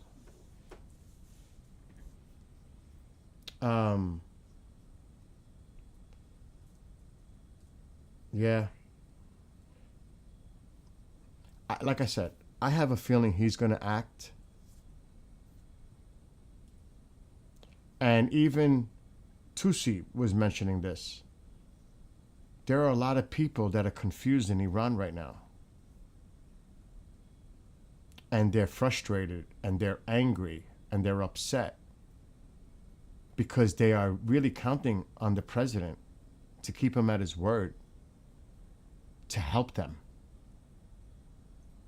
And Tusi's convinced pretty much like I am. They are coming. The United States is getting ready. Because if not, it's going to be a huge mistake by the president. One that the Iranian people will never forget. Because they're going to feel betrayed. You made a promise. You're going to help us, rescue us, help us on the way. Telling us to go on the streets and protest. And you didn't come. That's the worst betrayal. That's what, it doesn't matter if you think that's right or wrong. It's what they are thinking and feeling right now in Iran. People here could defend or whatever. That's not the point. It's what the point is, what do the Iranian people think right now? And the people that are here that have family in Iran and are worried about their loved ones because they may not have word coming out from there. So this would be the hugest betrayal in their eyes if we don't do anything. Because this was a mass slaughter. This wasn't just a small uprising. This was massive across the country, and they all put their lives at risk. And Reza Pahlavi also was encouraging people to go on the streets. It's not just the president. Pahlavi too was doing it. Go out there, giving instructions to people do. Go out there at night.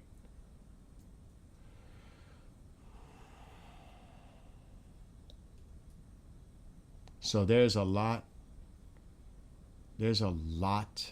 at stake here. And I don't think the president is not going to do anything. I think he's going to. I don't see any other way. Honestly, I don't. He has to act. Otherwise, the betrayal of Obama, Biden, this is way worse. They don't have thousands of people that died based on the words of those presidents. He will indirectly, because of his words. He should have never, ever said it the first time.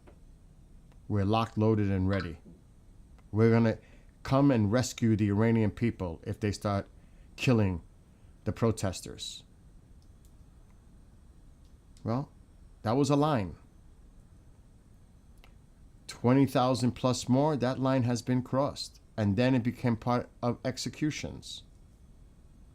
Now, we don't know if they're doing executions in the prisons or whatever, but I'm sure that line has been crossed too. How many lines are we going to draw now? You talk about red lines. Well, that one's a check. Forget about hundreds of people dying. Thousands!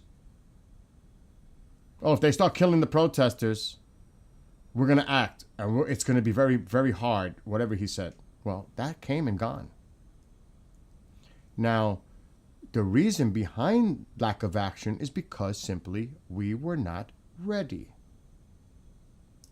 That's the only legitimate reasoning that I could think of. that no action has taken place yet because we weren't ready.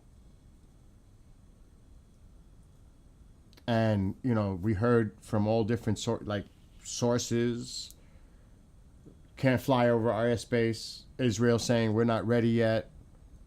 You know, you hear all that noise out there. Bottom line is we weren't ready, and that's what I truly believe. Otherwise, it would have happened. How many times it's supposed to happen like this? People are begging, but look at worldwide. Exactly. And you guys know who are Iranians, what I'm saying. I cannot speak from my sitting here, whether it's in a fucking basement or whatever, like people have made comments in chat in the past. It's the Iranian people. It's so easy for people on the outside. I say this all the time. So easy from people on the outside to judge something that's going on somewhere else. And they're not even there. So how the hell am I? But speaking to some of the people that are Iranian that come into the chat and they're telling us what's going on inside the country. They have loved ones there. They have family there. They have friends there. And they're telling these horrific accounts of what's going on in there. And we're like, where's the help? We need help now. Now.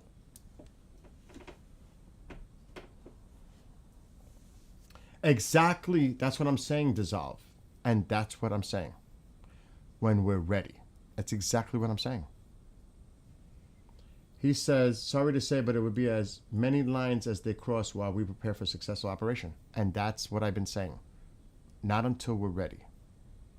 Because we have to defend our troops, servicemen and women.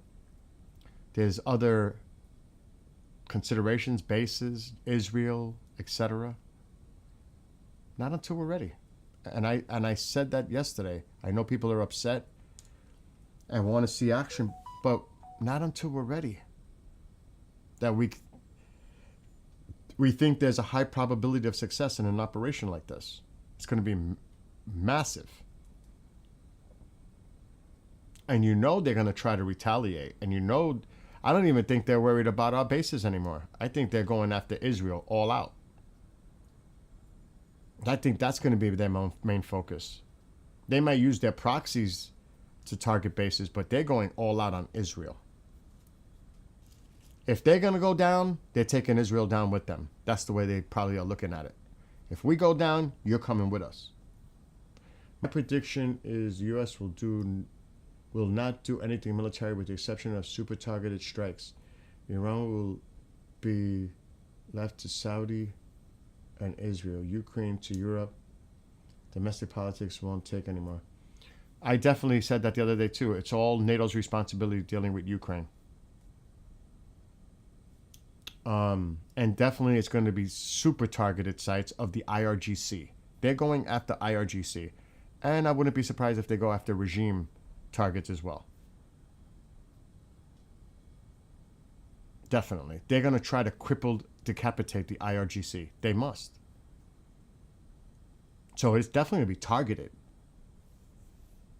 at their defensive and offensive operations. You have to wipe it out. And you got to hit them constant. You can't even give them a chance to launch. And that drone, those drones flying around doing the intelligence in real time can detect missiles about to launch and all that. That drone is amazing.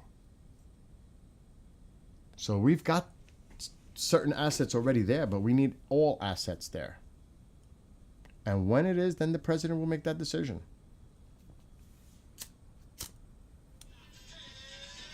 Oh, there goes mom's phone. Gonna start dancing. Where is it? Where is it? Scam likely. Scam likely.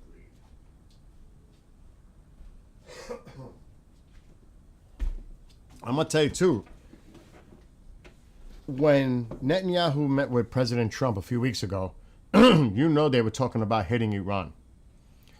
Israel is itching to go after their ballistic missile storage manufacture facilities, factories, all that. They want to go. They want to hit Iran now.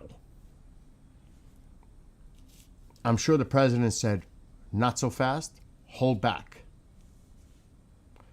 Netanyahu's itching to hit Iran. He's itching. He's just like, you know that. And there's so many things to take into consideration. Would Iran strike first, knowing they're about to get hit? Just like we always hear, one mistake, one misinterpretation, one mistake can spark this all off.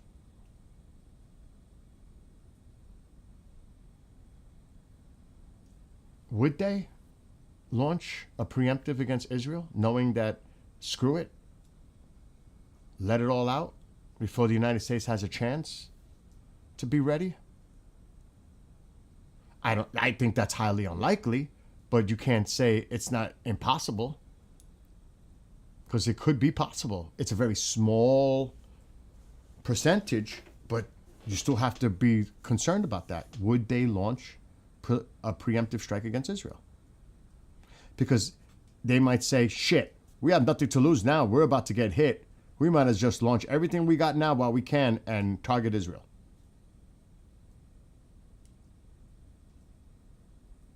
You know? That's scary. Because it could happen. I'm not saying it's gonna. It's unlikely, but how do we know? If they know they're about to get hit and lose a lot of their assets, why lose it when you could use it? And that's scary. And like I said, I'm not saying that's a high probability. It's low, but it still exists. The chance still exists. So you can only imagine the tension, the high alert the area is in right now. Let alone when everything gets in place, the carrier or carriers, whatever. And that should be there within 48 hours. I'm guessing, in position in the Arabian Sea, somewhere. Whether it's at the mouth of the Persian Gulf or maybe somewhere closer toward the Red Sea, who knows? But that shit is going to be in position soon. And like many people have said in the chat, it probably would happen on the weekend when the markets are closed. Would it be this weekend? I don't see that happening that soon, but there are people out there saying it's going to happen in the next few days. How do you know that? You have inside information? People are just guessing and speculating. Like we are here. Nobody knows. When the president says, if the president decides to go, that's when it goes. That when the commander-in-chief makes that decision, then we will know after, because you're going to hear it all over the news. Iran closed its airspace, blah, blah, blah. Then we might start seeing videos leaking out, like we did in the 12-day. There are reports of explosions in Iran. There are reports of drones and missiles heading toward Israel. Then the alerts go off in Israel. That kind of deal. So that's how we'll know. Most of us. To watch it in real time, because that night when shit was acting crazy on Flight Radar, because I was live, and I was like, uh-oh, what's going on? 6 tankers took off all at once from Qatar. I was like, what the hell are they about to hit? And then they just started to all disappear with their transponders. Boop, boop, boop, boop, boop. They all disappeared. I'm like, oh shit, are they about to attack? Then the airspace closed in Iran. I'm like, oh, is this it? And then we heard what happened afterwards. But Flight Radar can be an indicator, especially with civilian air traffic, because then you start hearing, No more flights allowed over Iran. Close their airspace. You could see how they're diverting away from Iraq. They're not traveling to Iraq because they got to clear that airspace between Iran and Israel in the event that there's an exchange. You don't want any civilian planes in the air. That's for sure. There's a lot of air traffic out there right now. Look at this. Eastern Iraq. A lot of air traffic over Iran. When this shit starts to get diverted and they start making the turn and going this way and around, when you start seeing the air traffic going below and going around, you know shit might be going down soon. So this is an indicator, the civilian air traffic. When this starts to change, then you're saying, oh shit, what's about to go down, if at all. But this could be an indicator when you start seeing the air traffic being diverted and avoiding this whole area. Because if you were watching back, I was, the air traffic was going way below. They were going down and up. They were going through Turkey and around. They were avoiding Iran completely, Iraq, Syria, Jordan, Israel, everything just got cleared. This whole area. And that was it. They were flying over Saudi airspace and then going up this way. They were coming up around this way. And that's just like one of the things you keep an eye on. When you start seeing that civilian air traffic being diverted, and that's what happened the other night when we were live, and we seen it in real time. We started to see the changes, and it was like, especially when those 6 tankers took off, I was like, oh shit, are they going to refuel? Something's coming big? Or are they evacuating the tankers from these bases with personnel? Or because people were saying maybe there are people on the tankers. I was like, I don't know about that. But to get our assets out of there because they're concerned about it getting hit, we couldn't use their airspace. So there's a lot of things to look at when you're looking at all this. Like this moment, look like time is 25. So we just got to sit back and see how this all plays out. It's as simple as that. We could speculate. We could talk about so many things. That's all it is. You hear, and there are a lot of people out there using clickbait. The war is coming. It's imminent. You know, like they're trying to. That's irresponsible because you don't know that. It looks like we might actually carry out and do some type of a strike. But to say it's definitive, no one can say that. Like Nick says, yeah, they say within the next few days and nothing happens. Exactly.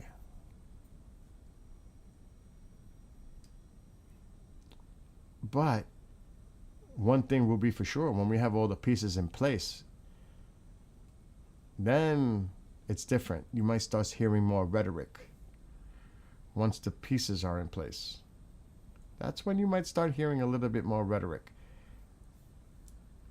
The U.S. naval presence is always there to protect oil flow from the Red Sea, and not just that, the Persian Gulf. The Suez Canal to the Mediterranean. We have major naval forces stationed there forever. Yes. But that Strait of Hormuz is a concern, because 20% of the oil supply travels through there. That's why that drone is flying around to monitor the Iranians if they're planning to place any mines. Just in case. Got to watch them. Because that might be part of it. They purposely will try to block that oil flow in the Persian Gulf. Especially the Strait of Hormuz, because it's so small of an area. And I've said this, it doesn't even need mines. You take a few tankers and sink them. You sink empty tankers right there. That's going to cause a blockade, and it's going to take time to remove that. It could just be sinking ships to block it. Because now you got to go in there and remove them. It's a lot harder than it sounds. So there could be military planes on the way to Iran. They have the transponders off. Who knows? Yes, definitely. They're not going to show us. Transponders are going to be off. But the point is, look what's happened in the last few years with civilian aircraft. Ukraine and Iran too. You think they want that? You think they want to cause an accident with civilian airlines, aircraft? Do you think those airlines want to risk people? That is the major indicator. Do you think we're going to attack, or they're going to attack with all those aircraft in the air? Civilian aircraft in the air? I say no, but you never know. I say hell no, but you never know. I have a good buddy who was on a destroyer there for 8 years in the 80s. He said the underwater mines were always the scariest. I can only imagine.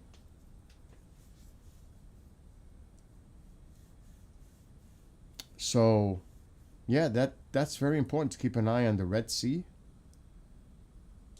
Like you said, the Suez, and really the Persian Gulf, Strait of Hormuz, because Iran is right there. Then you got Saudi Arabia, Qatar, Oman, whatever, I can't say it right. You know, you have the UAE on the other side, Kuwait. That is the real point of, that's serious. You mess with that, I mean, you can only imagine what happens to the oil market after that. Forget it.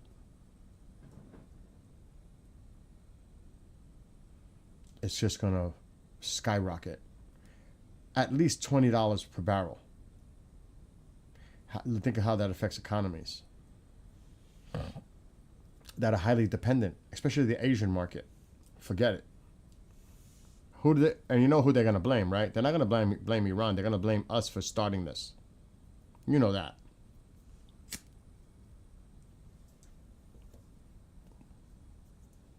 That'll be the first thing they say. You started this whole crisis because you attacked them. You can only imagine. They're going to blame us. So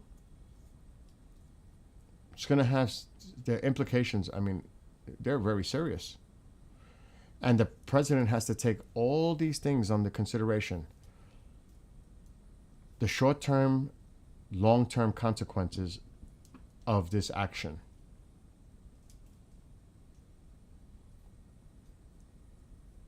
That's a lot to think about.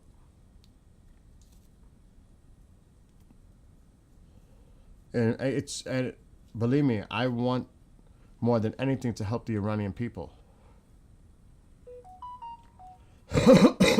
And believe me, that's a major part of this all for the president to get involved to begin with.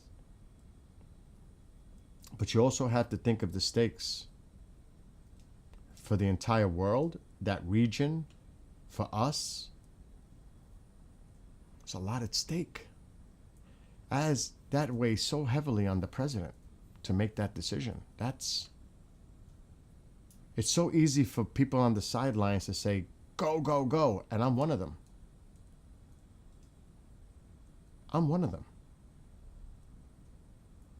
But it's so easy for us to say that. Think about being in the president's shoes right now to make that decision. My God. Just like anything else. When you're making a decision like that. And he'll be in the Situation Room, whether in D.C. I hope he's in D.C. and not Mar-a-Lago. Because they have a makeshift operations over there. He needs to be in D.C. And I'll tell you right now, if this is, because we don't know. We don't know what the hell could happen here. What if there's a cyber attack by the Iranians toward us here? We don't know about the cells that are here. You have to definitely put the vice president somewhere else.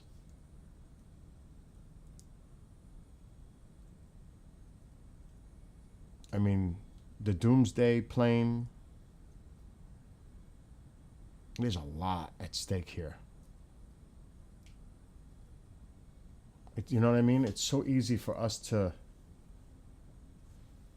say, we got to do this, we got to do that, we got to do that. But the consequences are unthinkable if it goes poorly.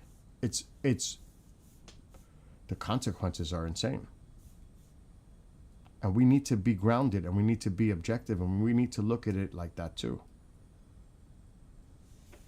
It's so easy to say, do it, go. I'm all for it. I am personally all for destroying the IRGC. I don't even care right now at this point of taking that fucker alive. I mean, I'm so done with that regime and everything that's going on in Iran. And some of us are old enough to remember. I was a small child. But to remember what happened at the embassy with Carter and then Reagan. Some of us are old enough to remember that. And seeing it. I remember seeing it on TV, blindfolded hostages at the embassy. You know? And Angel, and thank you for that, but you have to be objective, you know? You have to, because a lot of people are just, they're all like, rah, rah, let's go. We got this, we got that, we got this. Let's go. Like I said, I support helping the people of Iran. If it was up to me, I'm hitting every fucking thing I can identify as IRGC. Everything. But it's easy to say that, but if the shit hits the fan and it goes bad sideways, it's too late. There's no going back. Once you give the go, it's go. There's no turning back. And we better hope it's successful, because if it's not, God, remember, Israel's the size of New Jersey. Could you imagine thousands of missiles, including hypersonics? And who knows what's in the payload? Could it be a dirty bomb or bombs hitting Israel? Would Israel then retaliate with their, we cannot confirm or deny nuclear? And I'm talking more like tactical nukes. Could it get that crazy? How do we know it won't? Those are the questions.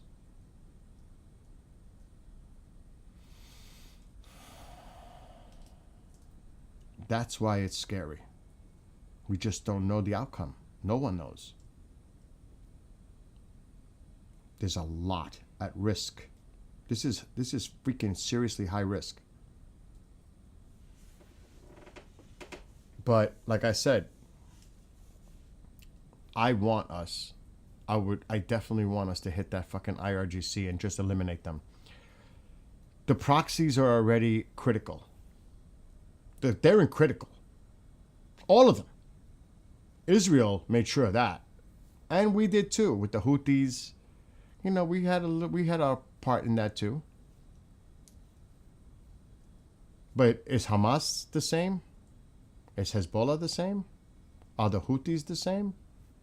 Are the militia groups? There's still quite a bit in Iraq that have to be dealt with. But they have been crippled.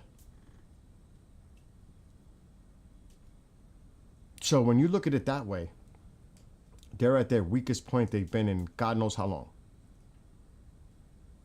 And even though we hear a lot of rhetoric come from the regime, how well did they do in that 12-day war, despite they say they won, Israel, they lost. Really? Really? Israel had air superiority after a fucking day. So, you could talk the talk, but that's not the evidence. The evidence says otherwise. Israel was flying their planes at will over Iranian airspace. It was like, we have total air superiority. We have total control of the skies. We can hit anything we fucking want. So what makes now different? China supplying you, Russia supplying you what? With their shit? Didn't work so well for the first time. Because before that happened, there was talk that the Russians were sending them like updated surface to air missiles in preparation for that first one. Well, that didn't work out too well. Right? So, I mean, Israel really wanted to pound and take out the regime back in June. It was the president that said, hold back. Not this time. You ain't going to stop them. So, don't get me wrong. They're a threat.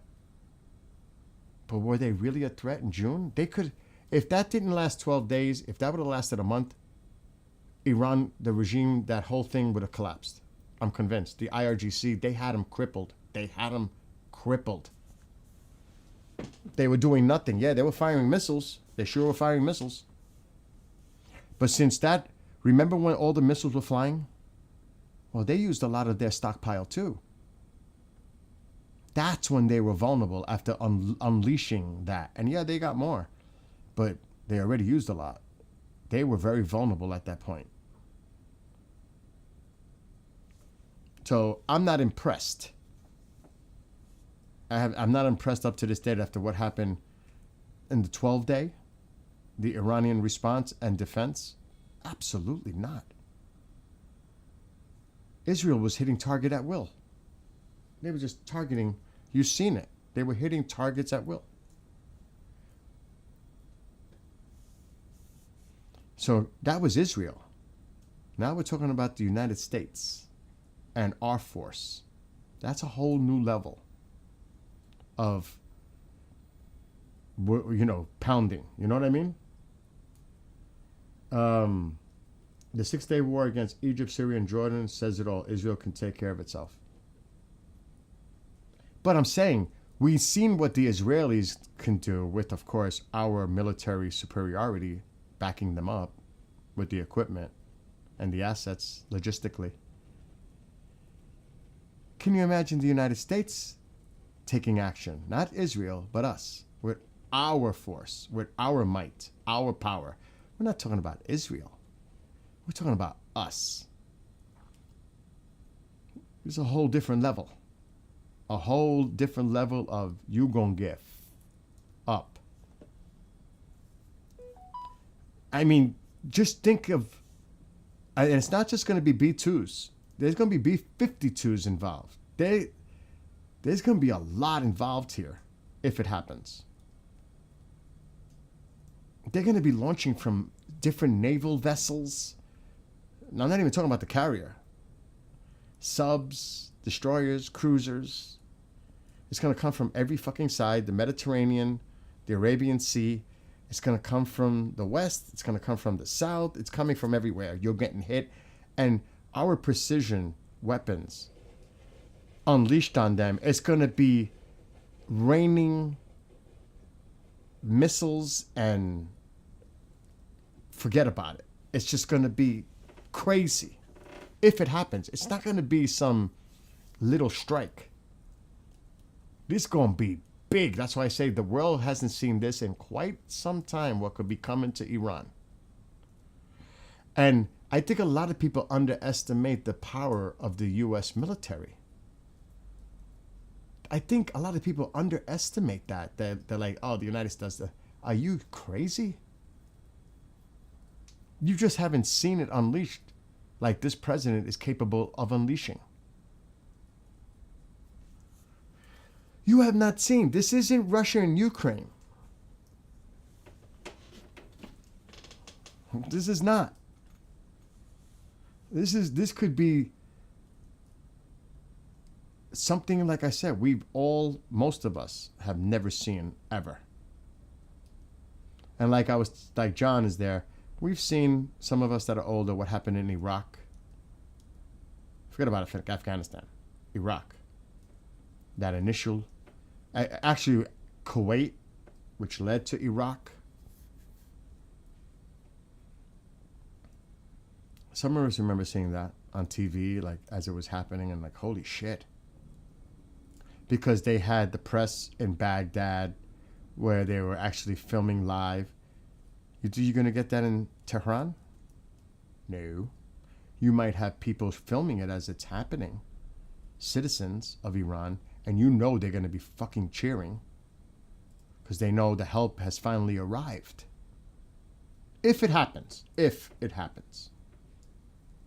That's how we're going to get a lot of the video, photos coming out from the people. It's not coming from state TV.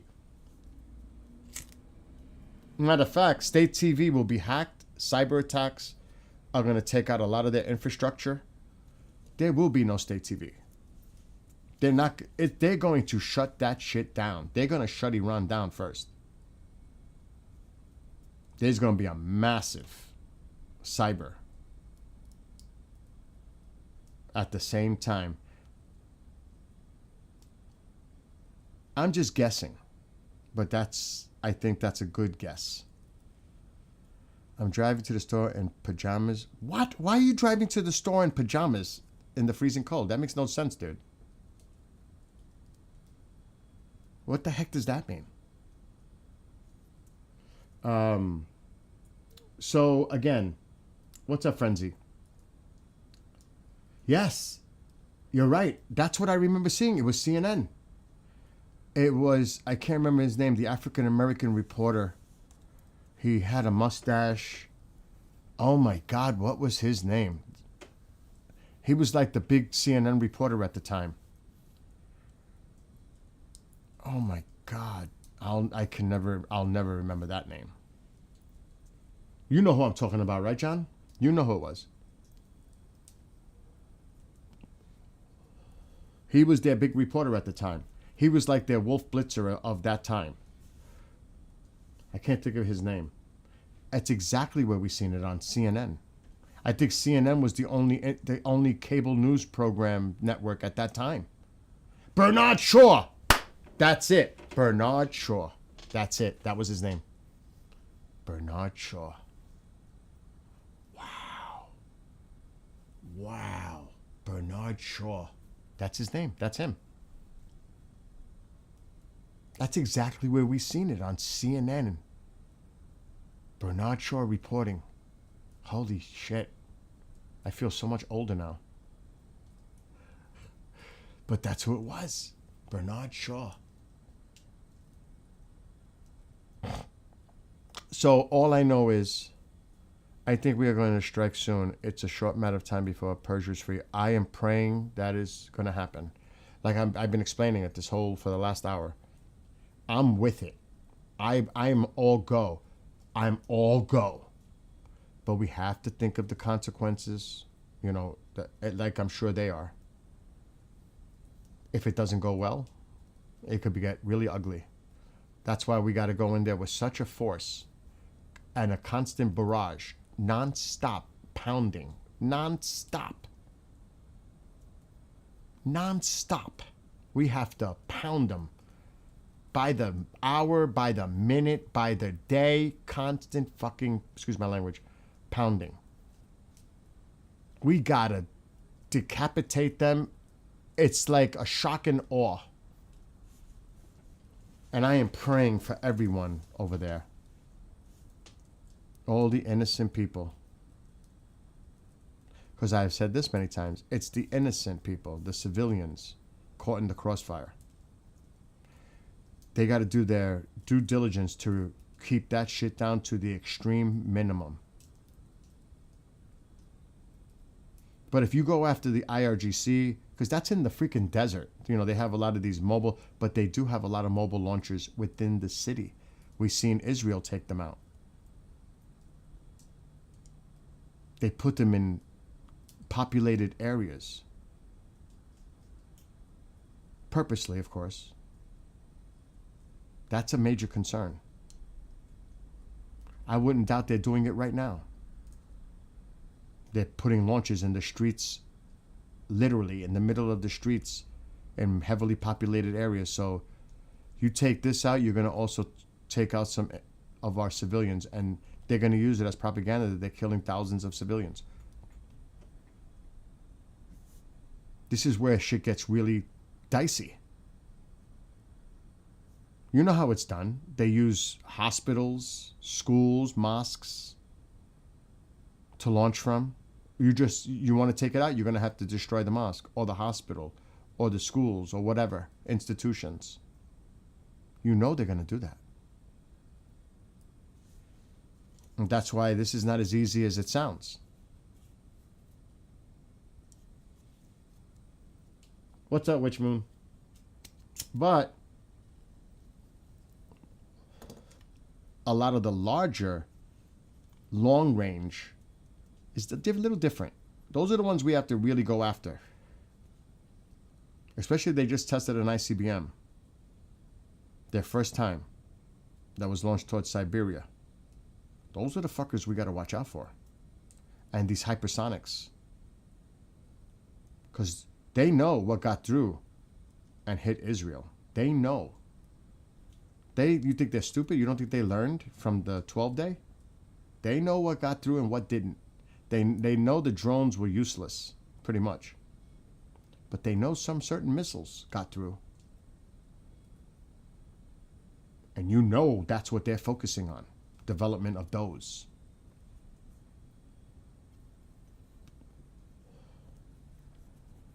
But see, when you send a barrage of a mix, you overwhelm the Iron Dome system. Because that's what they're trying to do. Overwhelm it. Where they can't hit all these targets coming in. You overwhelm the system. But at the same time you're overwhelming it, you have these hypersonics. Boom, boom, boom. You mix. They're not stupid. It'll be interesting to see what happens in the next week. We'll be like, if it doesn't happen by next weekend, we have a problem. I'm not saying this weekend, next weekend. If nothing happens by next weekend, then I'm going to be like, oh shit, maybe nothing will happen. I give it 10 days. And I hate to say that, but I give it 10 days. What's up, Ali? I give it 10 days. I know that's a lot for the Iranian people to hear. But I give it 10 days from today. 10 days. Just because we're there doesn't mean it's going to happen instantaneously. We may still be bringing assets to the area as much as we can. THAADs, Patriots, countermeasures. Because I think we're more concerned about the defensive posture than the offensive. I don't think the offensive is questionable at this point. What's going to be there? I think it's about the defense. Because they're preparing for the barrage coming from Iran toward Israel. That's what they're looking at right now. And you know Jordan's being loaded up. It's not just Israel. Jordan's being loaded up too, because that's another line of defense for Israel.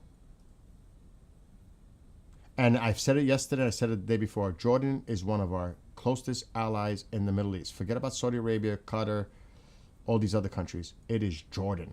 Jordan is our closest ally in that region.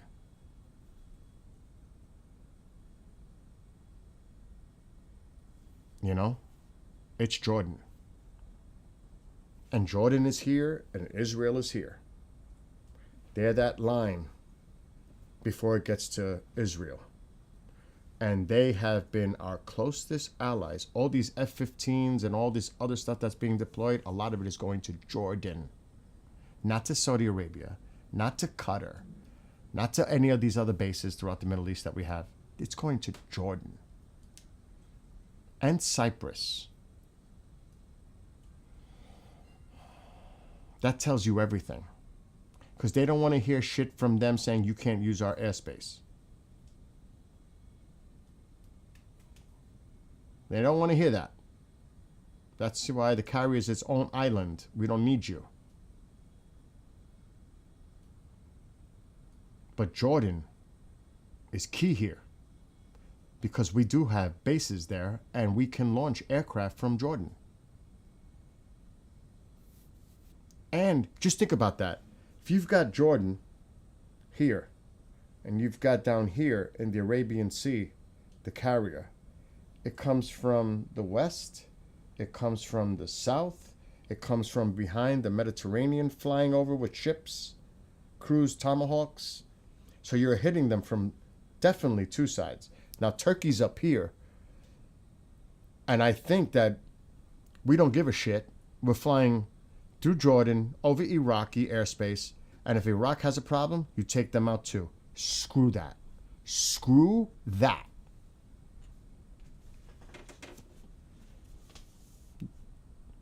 That's just my opinion. If any strike happens, it must be before February, unless it's a useless strike. Okay, so today is what? The 22nd? I lose track. It would, like I said, Ali, it would happen no later than next weekend. I don't think they're going to hit on the weekday because of the markets. I think it's going to happen maybe, I'm not saying, I say less than 50% chance this weekend. I'm thinking more next weekend. And I know people don't want to hear that, but if it's going to happen, I think it's not going to happen this weekend. It might happen next weekend. I may be wrong, of course. I'm guessing like everybody else guesses. Whether it goes down in a week, a month, or years from now, the war will happen eventually. Extreme autocratic theocracies and Western civilization can't coexist indefinitely. I agree.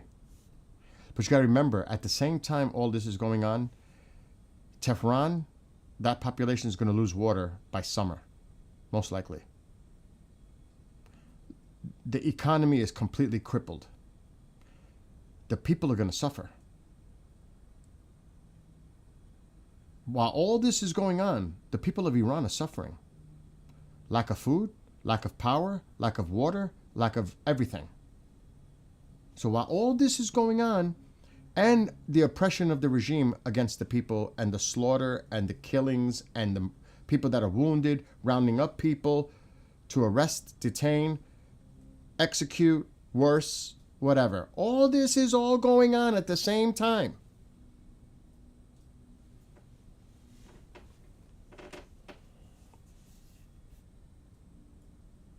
If there's, I can't think of another time that it's just this crazy, all this shit happening at once.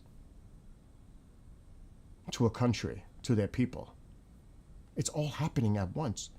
It's not just them going out and revolting against the regime. And yes, people can say it's all because of the economy. The people are fed up. They've lived under this regime, and they see the regime, the people that are rich, that are connected to the regime, they're living nice lives while the rest of the people are suffering. The regime is pouring the money that they do have toward the military, to the IRGC. The IRGC is worth billions and billions of dollars. This talk that the Ayatollah is worth 200 billion. 200 billion while the people are suffering. I hear Giuliani when he talks about the MEK, crooked Reza Pahlavi. What the... And this guy's not the current regime? And who do you want to put in there? It's like, what is going on? What is going on? The people, this, and it's true. Sanctions hurt the people. Because the regime is not going to worry about the people. They're going to make sure that they're okay under sanctions. They're going to make sure they thrive and survive. Fuck the people. Of course it's going to hurt the people. because they're never going to see anything coming from a regime like that. Never. It's not going to trickle down. They're not going to, whatever they're holding on to, it's not going to trickle down to the people. They're going to blame sanctions, and they do hurt the people. But who's in control of hurting the people? The people in charge.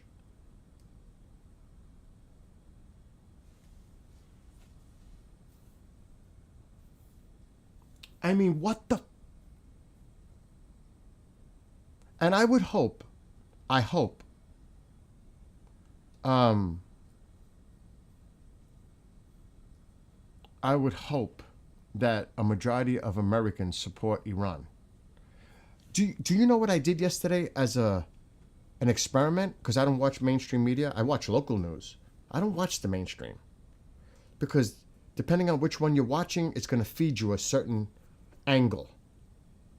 You know what I mean? I can't do that. I got to do my own research, which I did. Hold on. For a second. What happened, Mom? You're a little bit dizzy. Okay. Like It was not that much, but a little bit dizzy. But dizzy because you should eat. First of all, you should eat. You should check your sugar. I check my sugar with what? You have your testing supplies in your room.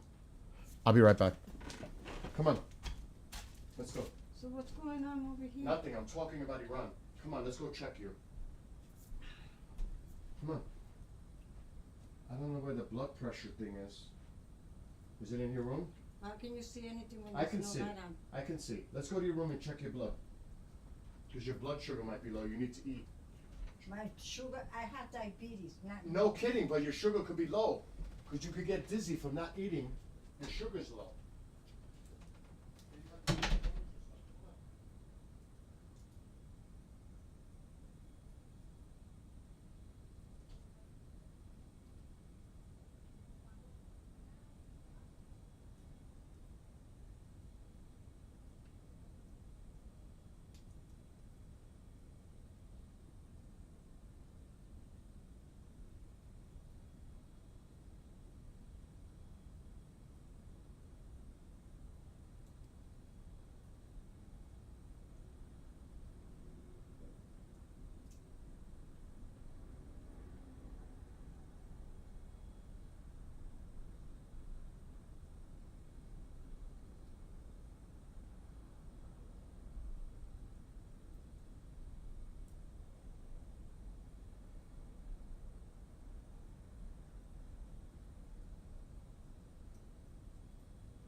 Her sugar was a little high. Nothing crazy.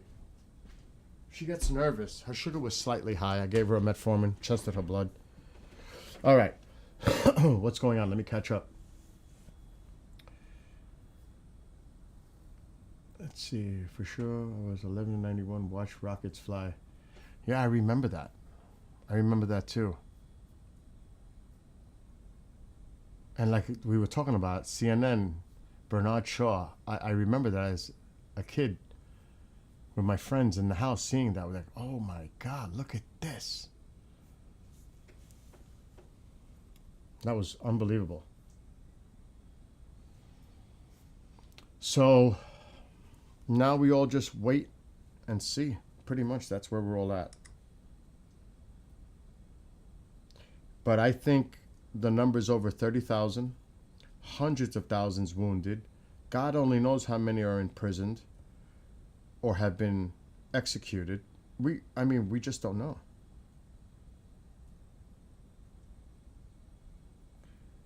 Tusi's talking about UK stuff. So that's what Tusi's streaming about right now. He went live an hour ago. He'll probably do a broadcast on Iran later. And he does that. He covers a lot of the UK stuff too. Anyway, pretty much I think we're caught up on everything that's going on in Iran, or lack thereof. It's a waiting game now. Because everybody's quiet. Nobody's really talking about it. And I'm talking about politicians. They're all like, not talking about it. They're trying to, like I said, this could literally be the calm before the storm. And don't forget, the people here in the United States that live throughout the majority of the country, get ready for a really major storm. Ice, snow, cold. The cold is not going away. It's going to stick around for many of us for a week or more, possibly 2. In some places, definitely 2. For here, definitely 2 weeks cold. So prepare. Speaking of that, I got to put wood in my fire. So get ready for this crazy weather. It's like the calm before the storm here and the calm before the storm figuratively in the Middle East. Alexa, what's the temperature right now? It's got to be warm because... It's 43 degrees right now. I knew it. Feeling like 39 with partly sunny skies. I knew it. Today's high will be 44 with a low of 20. And there's a 49% chance of a morning shower. I knew it. You know why? Because I'm hearing thuds falling off the roof. They're sliding off the solar panels, the snow. And I'm hearing poof, poof. I knew it had to be that. It had to be warm because it's melting and sliding off the panels and hitting the ground. I'm like, what is that? And it's happening all around the house. So yeah, the snow is like sliding off the panels. Literally. And hitting the ground. And I'm like, what the hell was that? And like I said, one day is not going to do enough melting. Actually, it can make things worse. Because what melts freezes at night. Put your apple juice out there. It's 40, what is it? 43? 43 right now. That's freaking... The last time I'll see those temperatures for about till Valentine's Day. Think about that. That might be the last time I see 40s till Valentine's Day. That's crazy. That's crazy. I'm actually going to check. I don't trust long-range forecasts, but I'm not a fan at all.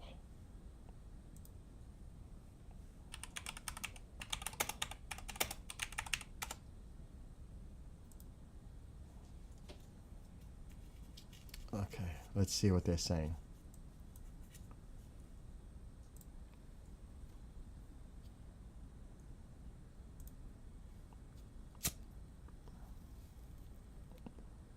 41. Look at this. Major winter storm this weekend. Rain. What's the radar look like? Rain. There's no rain on there. What are they talking about? There's rain to the south. There ain't no rain down there, up where I am. Look at the weather now. 40. Tomorrow gets a freezing, then look, it drops. It's done. This is for here. 6 to 10 inches of snow. 15, 30, 23, 15, 20, 18, 17, 20, 19, 24, 20. Look at this shit. Oh my God. We're in February. I said Valentine's Day. Valentine's Day, we hit freezing. I got 3 weeks of freaking cold weather coming. Look at this insanity. That is cray cold. And that's the high during the day. Look at night. 3, 10, -5, -2, 0, -1, 0, 3, 4. Look at this crazy cold weather coming. Holy shite. Oh shit, Salt Lake City had a 4.7 earthquake 50 minutes ago. Oh my gosh. Look at this. Ice storm threatens Texas to Virginia. Widespread power outage, travel shutdowns.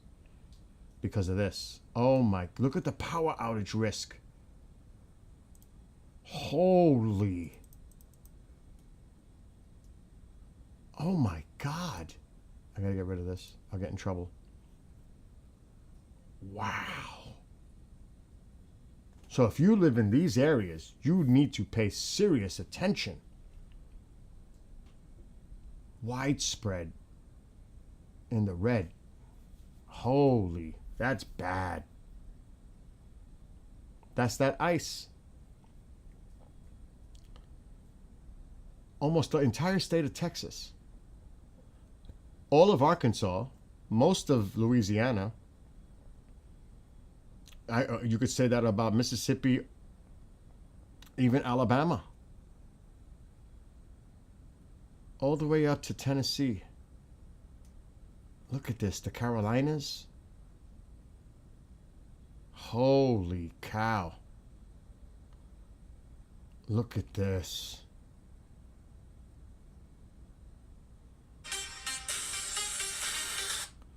Wow. An inch possible. Northeast Louisiana, southwestern Arkansas, north central Mississippi, parts of northern Alabama, northern Georgia, upstate South Carolina. The ice is projected to occur near Atlanta. Look at all this. Scores of trees will be down. Trees and live wires will block roads. Transformers may explode.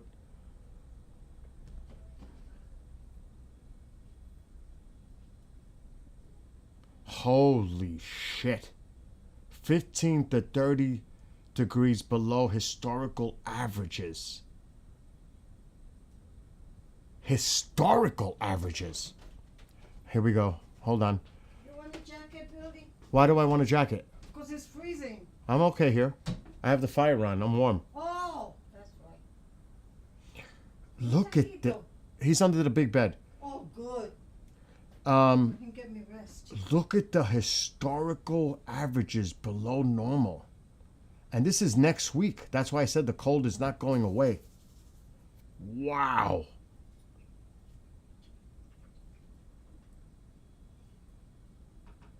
¿Qué le pasa a Kendrick ahora? He's getting ready for work. Ay, bendito. So yeah, the people down south really, really need to prepare for this. Yeah? Oh yeah, they're gonna have a really bad ice storm, and it's gonna be cold everywhere for like 2-3 weeks. Remember when the couple came here and they stayed here? Yes, Mom. They were going back home? And Yep. It was getting nasty and that's why they left. Yes. So this is the same thing? I still can't get over that. There was a 4.7 earthquake in Salt Lake City Oh my God. like an hour ago. Holy, that's scary. And yeah, the major snowstorm. This is going to be for us. Yeah, but we're more like flat. We're more like these people, like like their distance. They go out, and then when they get there, it's a hassle. Yeah. 6 to 12. 6 to 12. We're going to get a foot of snow this weekend. A foot. I got to get the snowblower You know what ready. I'm gonna do too? I'm gonna help you because when No, no, no, no, no. You are not helping me. You I are was gonna not helping help me. you to carry the wood. No, I don't want you to do that. myself. I don't want you to do that. I used to do that. When I don't was- care. I don't want you to do When that. I used to get the barrel. Okay, but What's that barrel? there's a brand new wheelbarrow in front of the house. Because I have one. I know. There's one right in front. I'm seeing if the model's changed. I don't think they have that low pressure coming up. Where's the angel? Underneath the bed? Yes. See, this is going to be the You didn't know. this is going to be the key right here. The storm system coming up the coast. It hasn't changed. Tell me. I'm gonna have to check tomorrow. What Oh my happened there? God, look What at this happened? cold air coming down. Nothing, Mom. I'm trying to observe the weather and I thought can't. You said something was coming. That's why. It is for the weekend. ¿Y qué le pasa, Kendrick? Nothing. He's getting ready for work. Oh, no. Ay, See, I'm concerned about this low pressure, a nor'easter. I'm really concerned. It could be worse. This could be worse than they're saying right now. I don't know yet. You're good at weather. I know. I used to say you should be the weatherman. I know. You knew more than all of them. Uh-oh. So there you go. The weather's going to be real serious for a lot of us. Yeah, for us too. Yes, I just told you, a foot of snow. Oh, my cats. The cats will be fine. Matter of fact, that's what I'm going to do. I'm going to get off and look for those other pads. And I got to get firewood. So I don't have no more in the house. I got to go easy with the firewood because the next 2 weeks, 3 weeks is going to be nuts with firewood. I remember the guy, the last time he came, he says that they were not doing too much wood. Like, they didn't have a lot. Like, to cut. Yeah, that is freaking cold, Nick. This is scary cold. I mean, for a lot. Forget about instantaneous. Out there, you do not want to be out there for long.